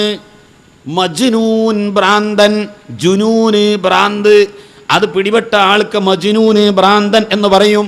എന്നാൽ അള്ളാഹുവിനെ കുറിച്ച് നാളെ പരലോകത്ത് റബ്ബ് എന്നെ ചോദ്യം ചെയ്യുമല്ലോ, ദുന്യാവിൻ്റെ ജീവിതത്തെക്കുറിച്ച് എന്നോട് വിചാരണ ചെയ്യുന്ന ഒരു രംഗം എനിക്ക് വരാനുണ്ടല്ലോ. അള്ളാഹുവിനെ കുറിച്ച് അങ്ങ് ചിന്തിച്ചിട്ട് സമനില തെറ്റിപ്പോയ മനുഷ്യരും ഭ്രാന്ത് തന്നെയാണെങ്കിലും അറബിയിൽ പറയുന്ന പേരിൽ ഒരു വ്യത്യാസമുണ്ട്. ജദ്ബ്, മജ്ദൂബ് എന്ന് പറയും. ഭ്രാന്ത് തന്നെയാണ് അർത്ഥം. ഇങ്ങനെ ഒരു വ്യത്യാസമുണ്ട്. ഈ മരിച്ചു, കാലം ചെയ്തു, വഫാത്തായി എന്ന് നമ്മൾ പറയുന്നത് പോലെ സംഗതി ഭ്രാന്താണ്. പക്ഷേ അള്ളാഹുവിനെ കുറിച്ച് ചിന്തിച്ചിട്ടും ആത്മീയത ഉന്നതമായ സ്ഥാനത്തെത്തിയപ്പോൾ വന്ന ആ ഭ്രാന്തിന് ജദ്ബ്, മജ്ദൂബ് എന്ന് പറയുന്നത് പോലെ അങ്ങനെ ഒരു വ്യത്യാസം ഉണ്ട് എന്നേ ഉള്ളൂ. അപ്പോൾ ഔലിയാക്കന്മാരുടെ കൂട്ടത്തിൽ ആരുണ്ട്? അള്ളാഹുവിനെ പഠിച്ചറിഞ്ഞ പണ്ഡിതൻ, തഖ്വയോടെ ജീവിക്കുന്നവൻ, ഭൗതിക സുഖാഡംബരങ്ങൾ മാത്രം ലക്ഷ്യമാക്കി ജീവിക്കാൻ. ഇതിൻ്റെ അർത്ഥം സുഖം അനുഭവിച്ചൂടാന്നല്ല, ഭൗതിക സുഖങ്ങളൊന്നും അനുഭവിച്ചൂടാന്നല്ല, അത് മാത്രം ലക്ഷ്യം വെക്കരുത്.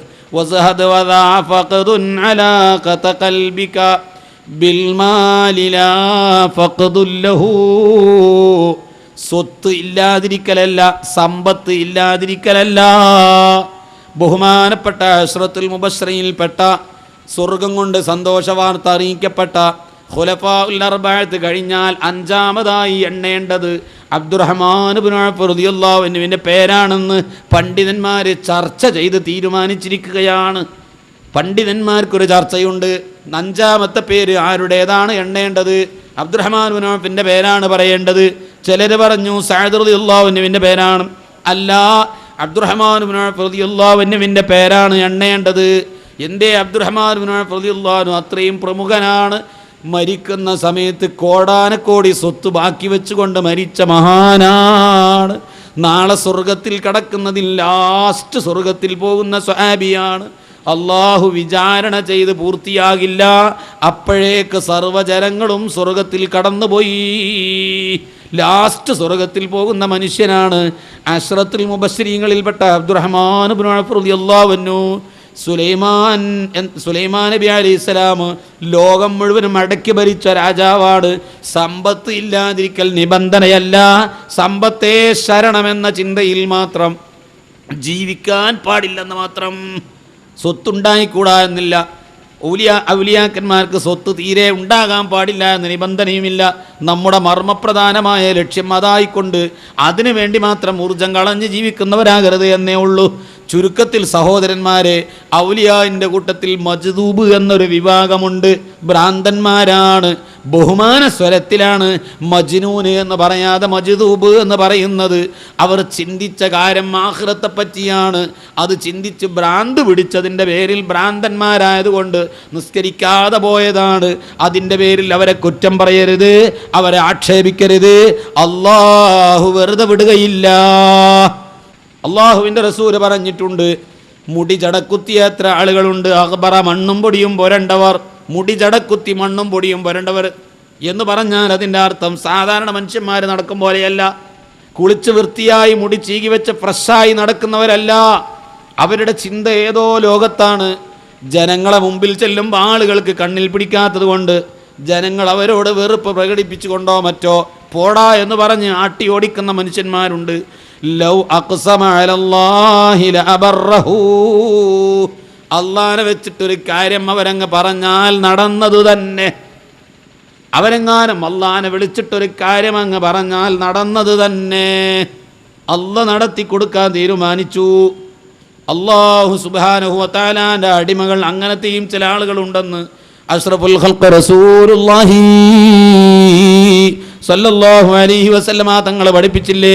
പ്രിയപ്പെട്ട മുഅ്മിനീങ്ങളെ, അല്ലാഹു സുബ്ഹാനഹു വ തആലാന്റെ ഔലിയാക്കന്മാരെന്ന് പറഞ്ഞാൽ ആരാണ് എന്ന് നിങ്ങൾ അതുകൊണ്ട് മനസ്സിലാക്കുക. പിന്നെയോ, ഈ വലിയ അള്ളാഹു ഏറ്റവും ഇഷ്ടപ്പെട്ട മഹാനാണ് വലിയ എന്ന് പറഞ്ഞാൽ അള്ളാഹ് ഇഷ്ടപ്പെട്ടത് എന്തുകൊണ്ടാണ് റബ്ബിൻ്റെ വലിയായി മാറിയത്, ഇഷ്ടദാസന്മാരായി മാറിയത്? അള്ളാഹു തആലാക്ക് ഇഷ്ടപ്പെട്ട അമൽ ഏറ്റവും ഫറലായ അമൽ ചെയ്യാൻ അള്ളാഹു കർശനം വെച്ചതാ. അത് ചെയ്തേ പറ്റൂ, അതെല്ലാവരും ചെയ്തേ പറ്റൂ.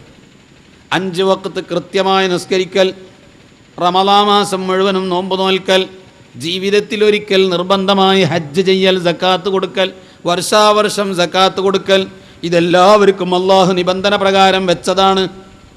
ഒരാൾക്കും അതിൽ വിട്ടുവീഴ്ചയില്ല.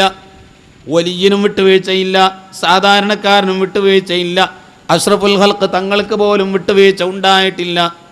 ബഹുമാനപ്പെട്ട റസൂലുള്ളാഹി സ്വല്ലല്ലാഹു അലൈഹി വസല്ലമ തങ്ങളുടെ ജീവൻ അപകടപ്പെടുന്ന വിഷയം വന്നപ്പോഴും അള്ളാഹുവിൻ്റെ റസൂൽ ക്ഷമിച്ചുവെങ്കിൽ ത്വായിഫിൽ നിന്ന്, കുടുംബക്കാരിൽ നിന്നും ത്വായിഫുകാരിൽ നിന്നും ശക്തമായ കട്ടിയുള്ള കരിങ്കല്ല് കൊണ്ട് സ്വർണഭംഗിലമായ ശരീരത്തിലേക്ക് ഏറുവന്ന് പതിച്ച് രക്തമൊലിക്കുമ്പോൾ ശത്രുക്കളെ നശിപ്പിച്ചു കളയാൻ വേണ്ടി അള്ളാഹു ജിബ്രീൽ അലൈഹിസ്സലാമിനെ പറഞ്ഞയച്ചപ്പോഴും ചെയ്യരുത് ജിബ്രീൽ,